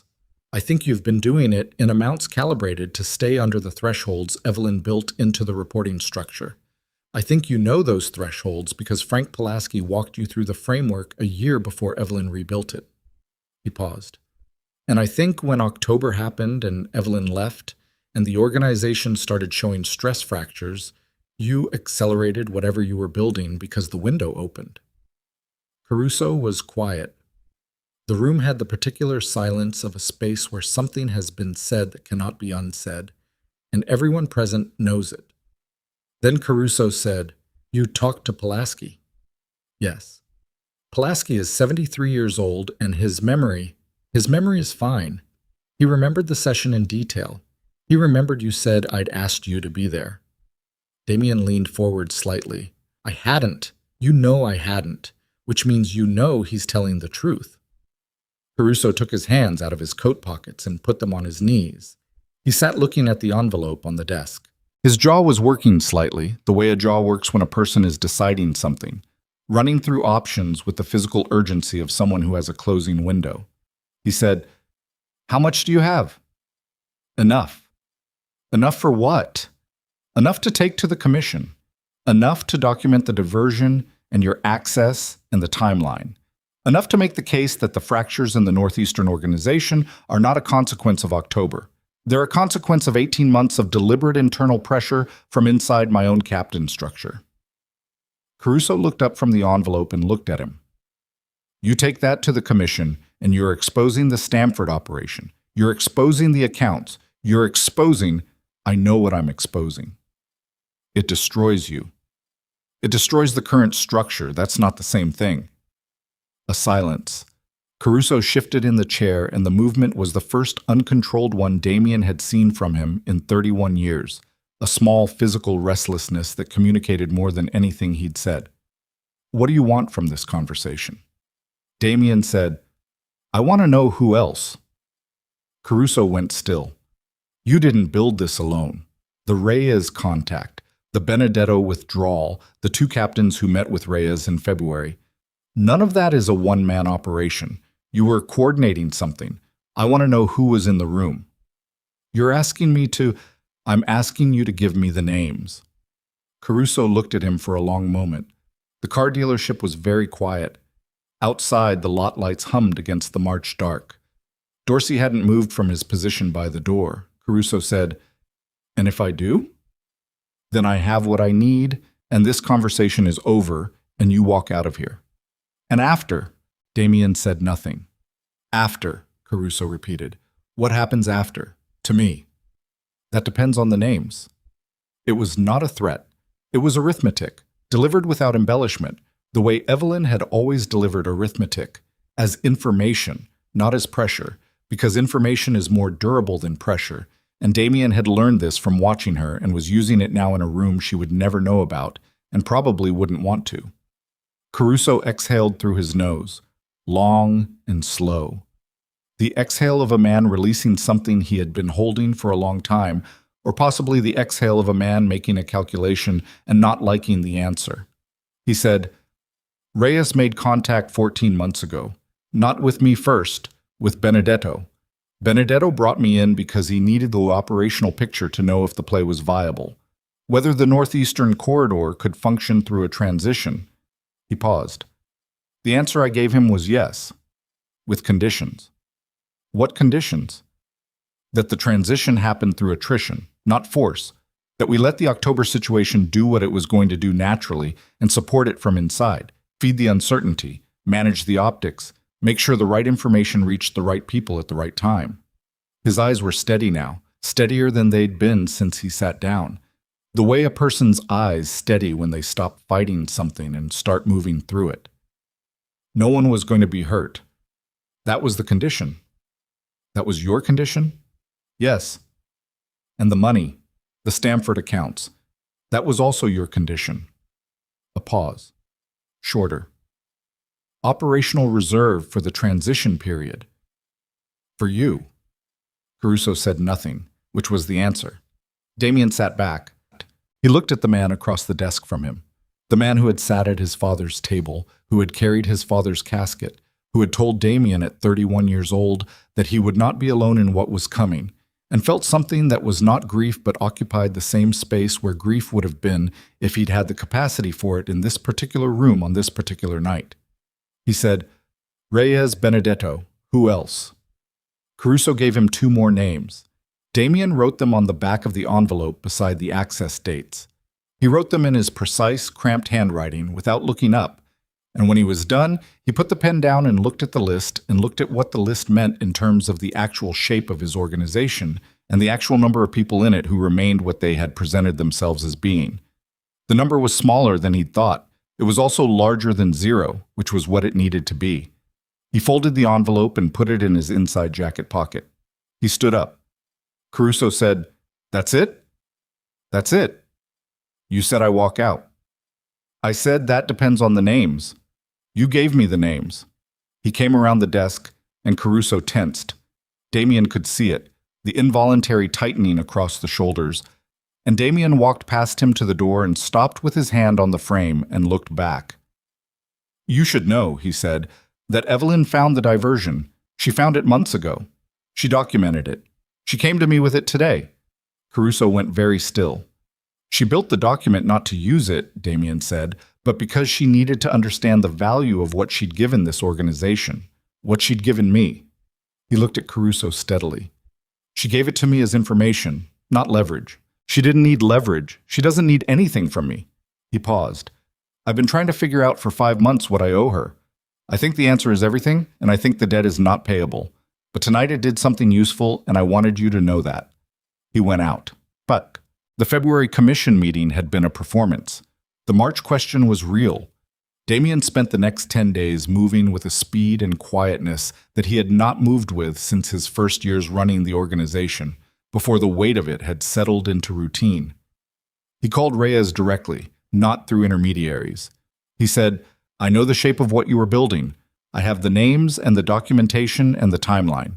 I'm calling you because I believe you're a practical man, and practical men prefer to avoid the kind of exposure that a formal commission proceeding creates." He paused. "I'm also calling you because what you were building wasn't entirely wrong. The organization has problems. I'm prepared to address those problems. What I'm not prepared to do is cede my seat to a process that was engineered from inside my own house." Reyes was quiet for a long time. Then he said, "What are you proposing?" "A meeting before the end of the month. You, me, 2 representatives each, neutral location." He said it without hesitation. "We talk about the Northeastern Corridor structure, what it looks like going forward. I'm open to modifications. I'm not open to removal." Another silence. "And Caruso?" "Caruso is handled." "Benedetto?" "Benedetto I'll speak to separately." The silence on the line was the productive kind, the kind that meant a man was calculating whether what was being offered was better than the alternative, and finding reluctantly that it was. "End of the month," Reyes said. "I'll send a location." "Fine." He ended the call. He sat at the desk in the Millbrook study with the phone in his hand and the list of names on the envelope in front of him and the silence of the empty house around him, and thought about what he had just done. Not the calls, not the moves, but the thing underneath the moves. The reorientation that had happened somewhere between the Halcott room and the car dealership in Rhinebeck that he hadn't fully named yet. He had stopped trying to restore what had existed before October. He had started trying to build something that could exist without it. These were different projects. The first one was about recovering a position. The second one was about surviving the loss of a foundation and finding out whether there was anything underneath the foundation that could hold weight on its own. He didn't know yet. He would find out. He picked up the phone again and called his attorney and told him to prepare a communication to Evelyn Carter's representation. Not a legal communication, a personal one. The attorney said, "What do you want it to say?" Damien said, "Tell her the Stamford accounts have been frozen pending a restructuring review. Tell her the diversion has been documented and the responsible parties identified. Tell her the document she built is no longer the only record of what happened." He paused. "Tell her she can destroy it whenever she's ready. Tell her I said thank you." The attorney read this back to him slowly, in the tone of a man who is performing a function he doesn't entirely understand, but is professional enough not to question. "Is that all?" he said. Damien looked at the study, at the bookshelves, at the photograph on the credenza that he had not moved. He said, "That's all." He ended the call. He had the Reyes meeting in 10 days.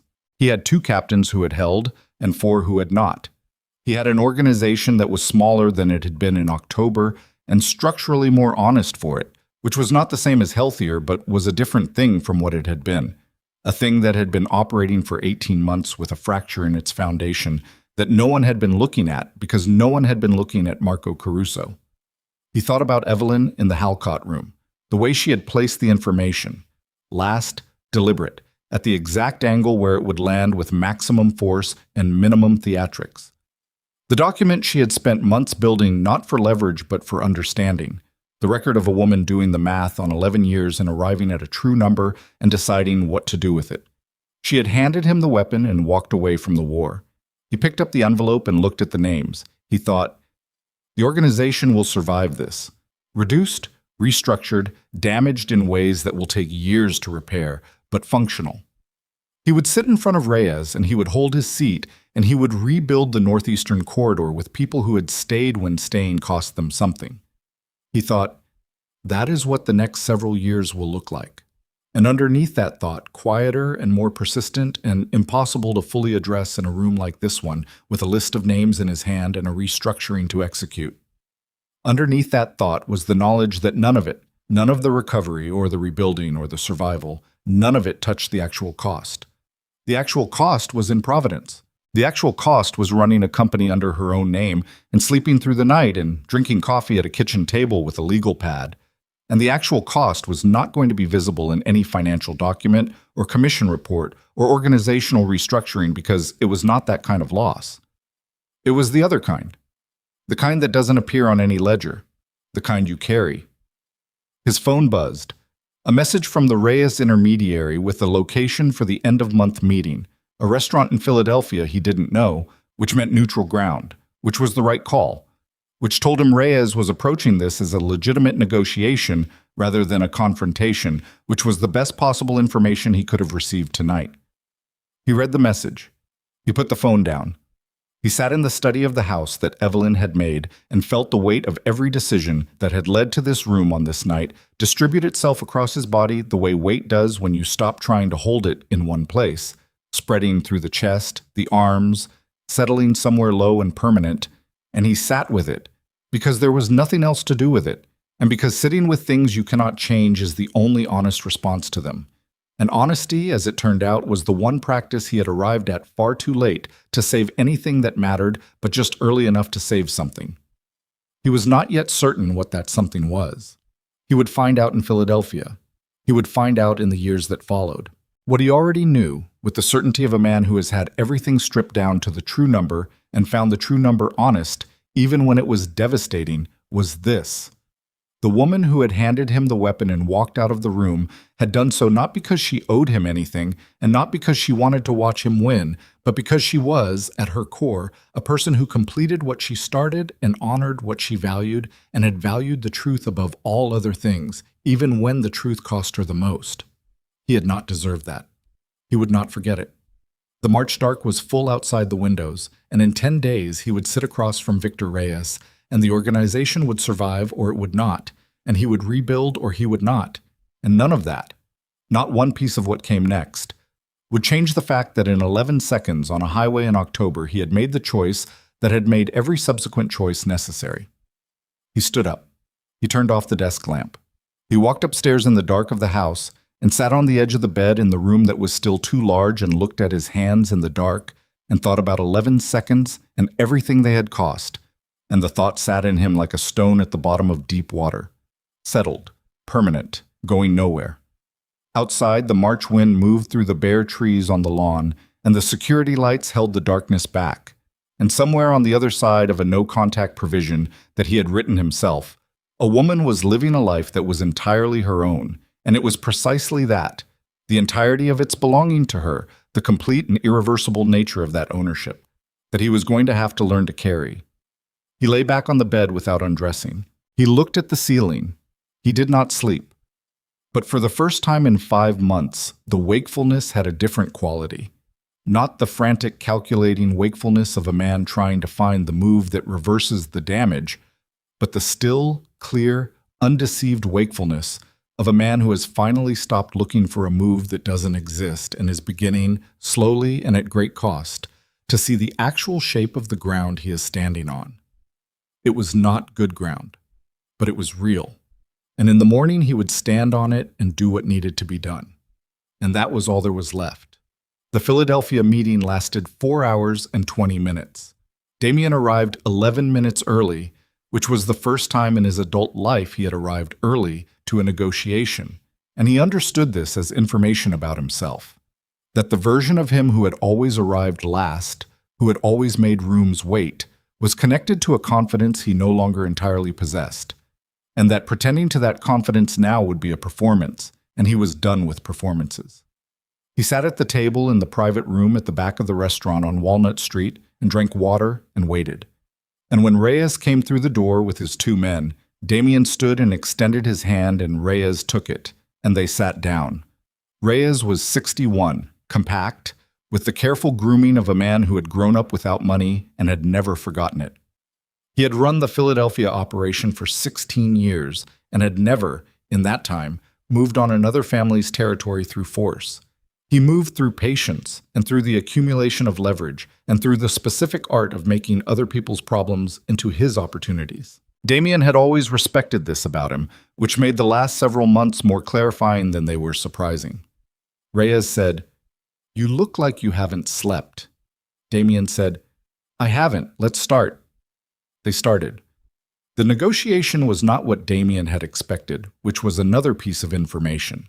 He had expected Reyes to press the seat question early, to establish the commission challenge as the primary leverage and work backward from there.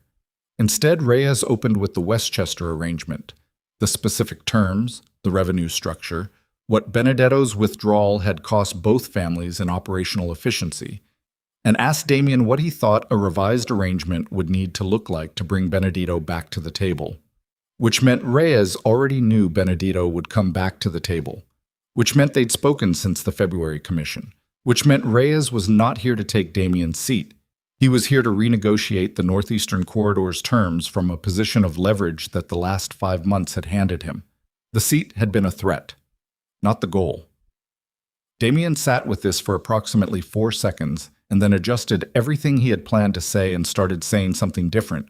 And the negotiation moved from there with the rhythm of 2 practical men working a real problem, which was a different and more productive rhythm than the one Damien had been bracing for. By the end of the 4 hours, they had a framework. The Northeastern Corridor would operate with modified revenue splits on 3 existing arrangements. 2 of Damien's captains who had participated in the Caruso coordination would step back from active roles, not expelled, not harmed, but reduced, which in that world was its own sufficient consequence. The commission seat remained Damien's without formal challenge, and the understanding, unspoken but clear between 2 men who had spent their careers in rooms where the unspoken was the binding language, was that the seat would remain his as long as the Northeastern organization demonstrated functional stability over the following 18 months. 18 months, the same duration as Caruso's diversion. Damien thought about that symmetry on the drive back north, sitting in the passenger seat while Dorsey drove and the Pennsylvania countryside moved past the window in the gray, late March light.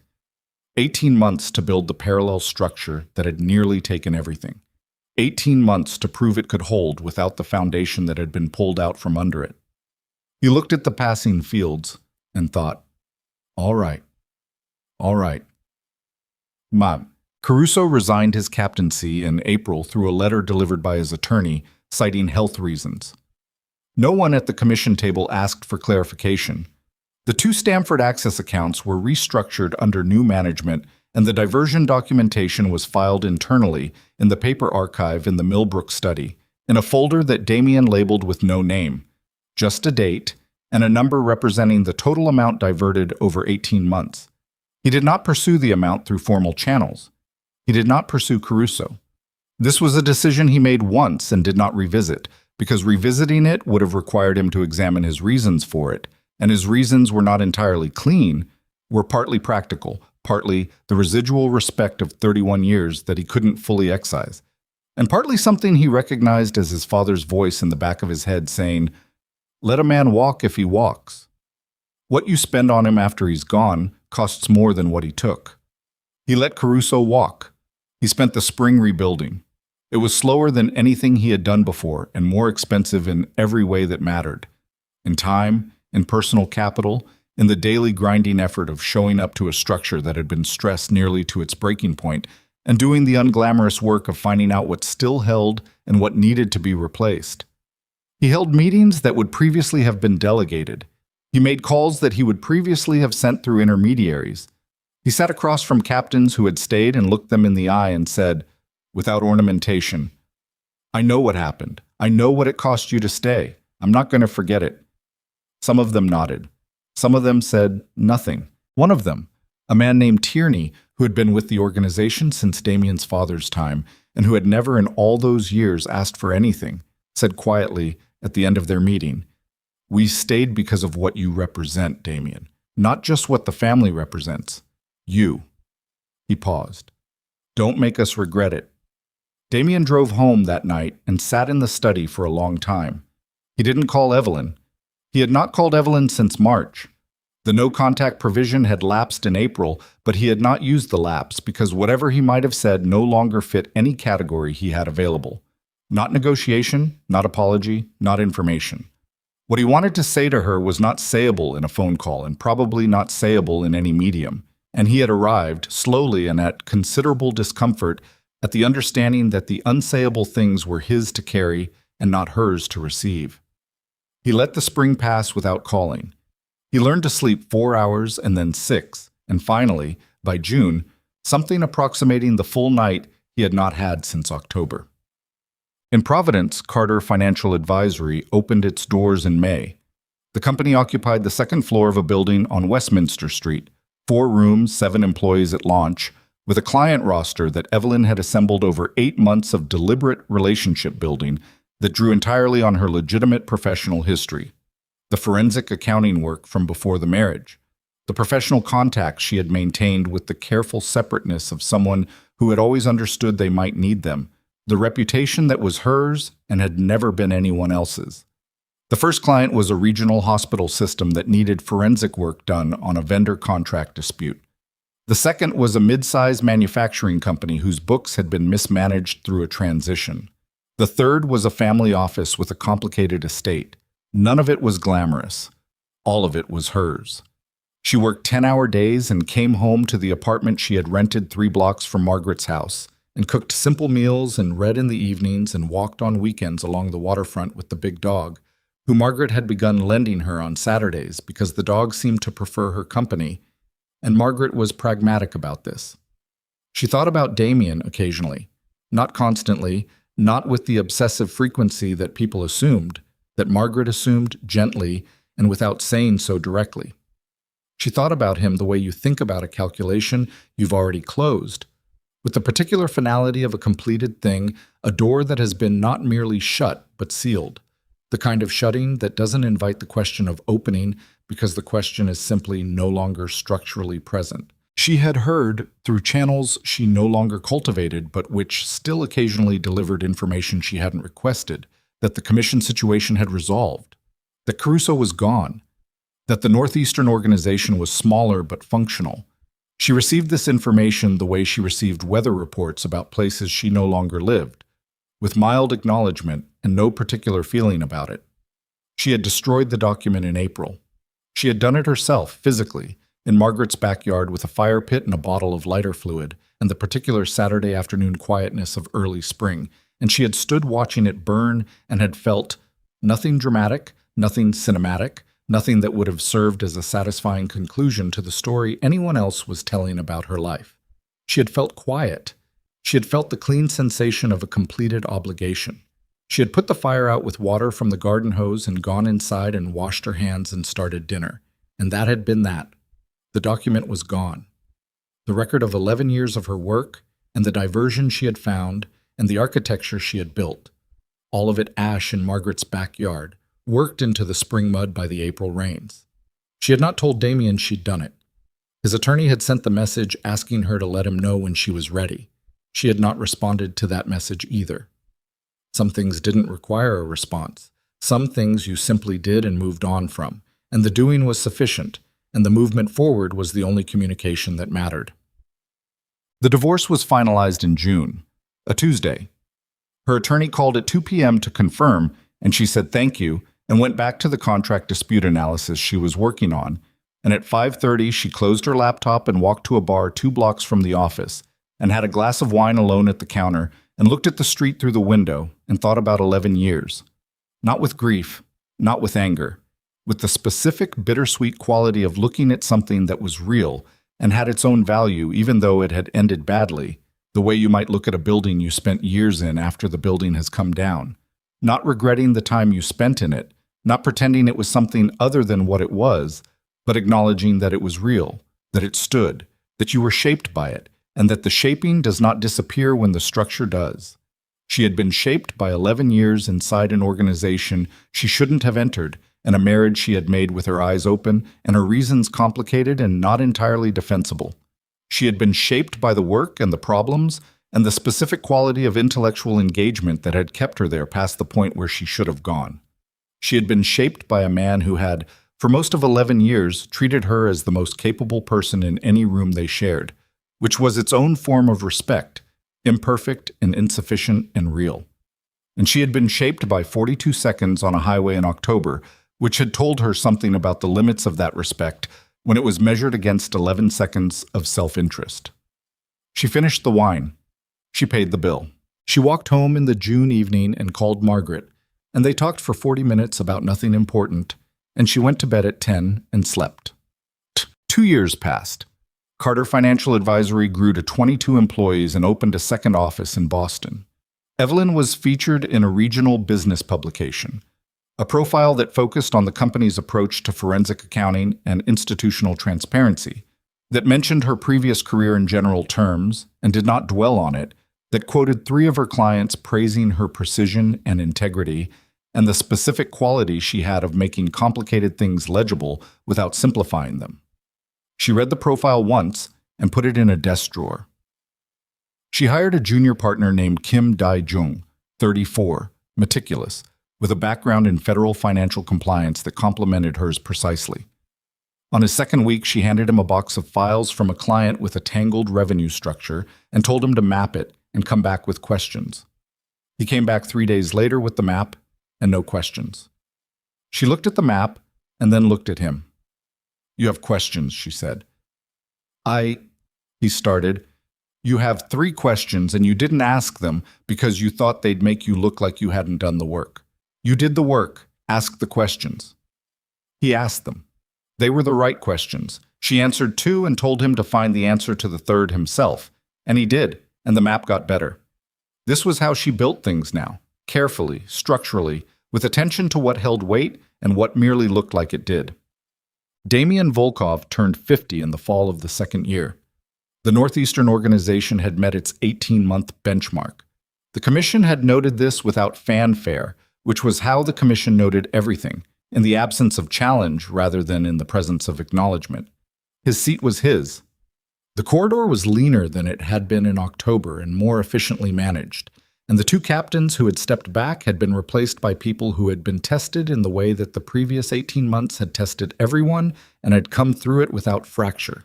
He was functional. He was present. He was, by any external measure, what he had always been.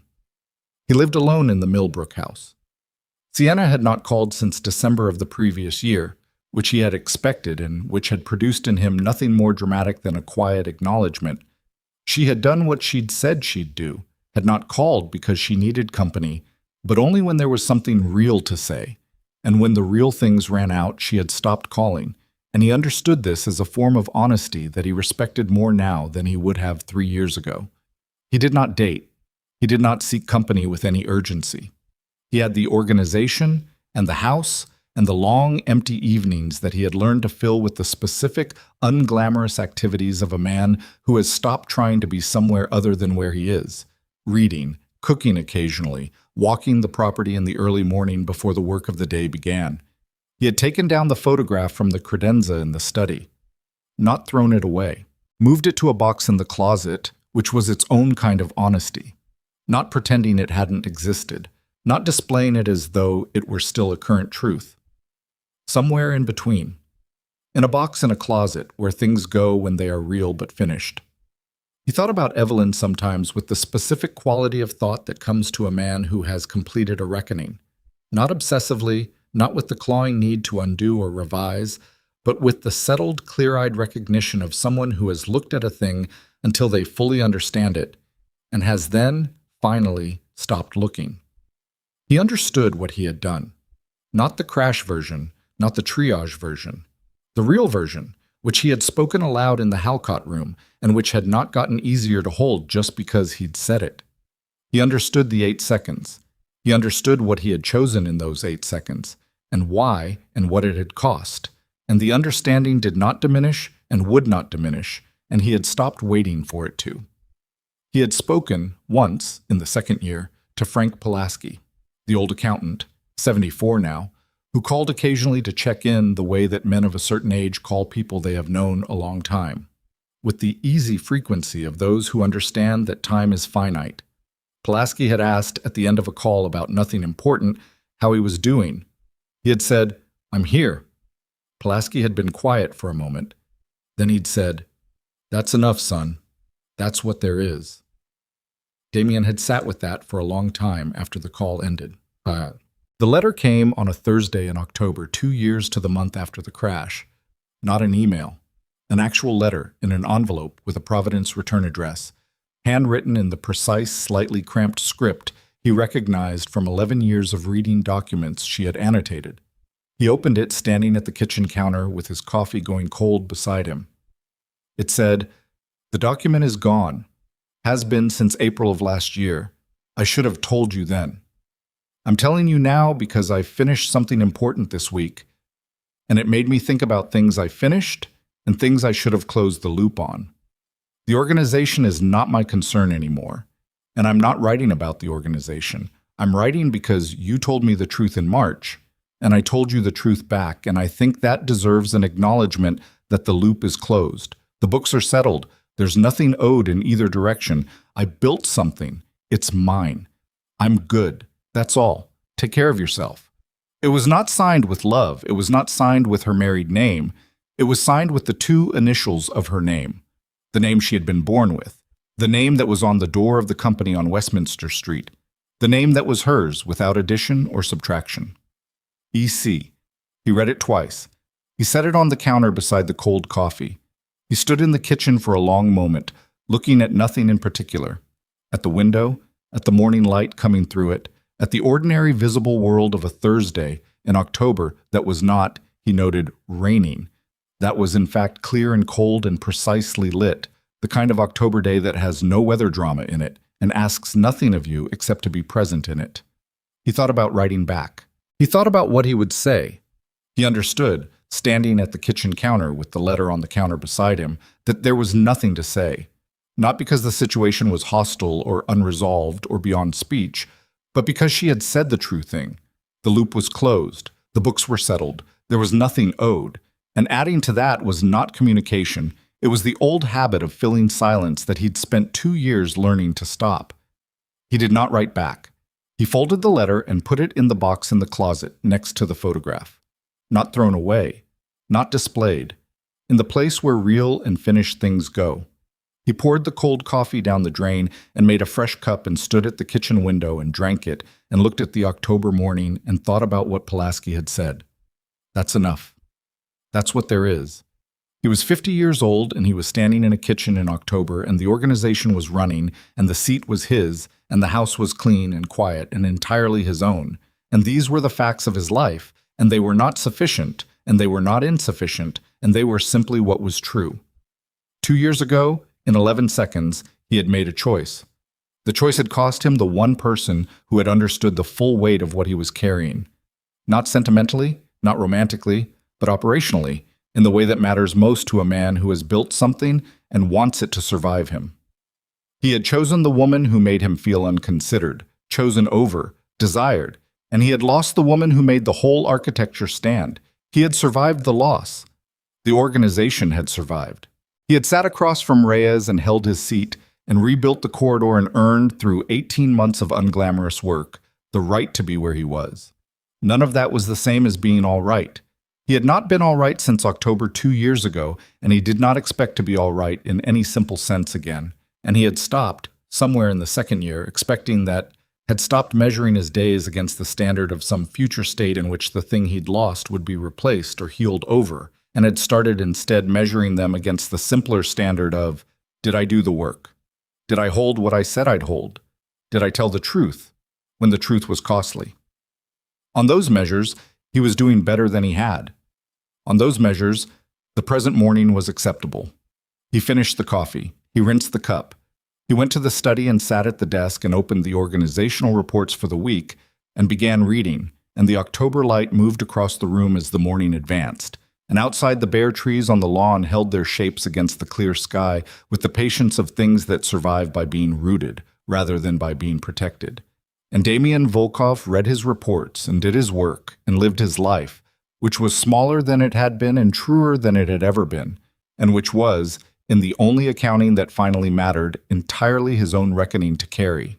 In Providence, on the same Thursday morning, Evelyn Carter sat at her desk on Westminster Street with a cup of coffee and a client file, and the early light coming through the windows of a company that bore her name and no one else's. And she worked with the focused, unhurried attention of a woman who had found the thing she was built for and was doing it. And the morning was ordinary and clear and entirely sufficient, and she did not think about the letter she had sent, because the letter had been a door she was closing, and she had closed it and had moved through the doorway into what was on the other side, which was this: her name on a door, her work on a desk, her life arranged by her own hand into a shape that she had chosen. She turned a page. She kept working. Outside, the October light was the same in Providence as it was in Millbrook, the same cold, particular clarity, the same long shadows, the same bare trees holding their shapes against the sky. Different windows. The same morning. Each of them in it alone, which was the cost of the choice that had been made in 11 seconds on a highway 2 years ago. The cost that no settlement had covered and no organizational survival had offset, and no number of sleepless 3 a.m. calculations had changed or would change. Some costs are paid once and carried always. Some debts have no settlement and no discharge. Some choices, once made in the space between 1 second and the next, do not permit revision, do not permit appeal, do not permit the kind of retroactive renegotiation that a man who has built his life on calculation will spend years believing must exist somewhere, in some form, if he is just precise enough and patient enough to find it. There is no form. There is only the carrying, and the mourning, and the work. And the life you have left lived honestly inside the shape of what you chose.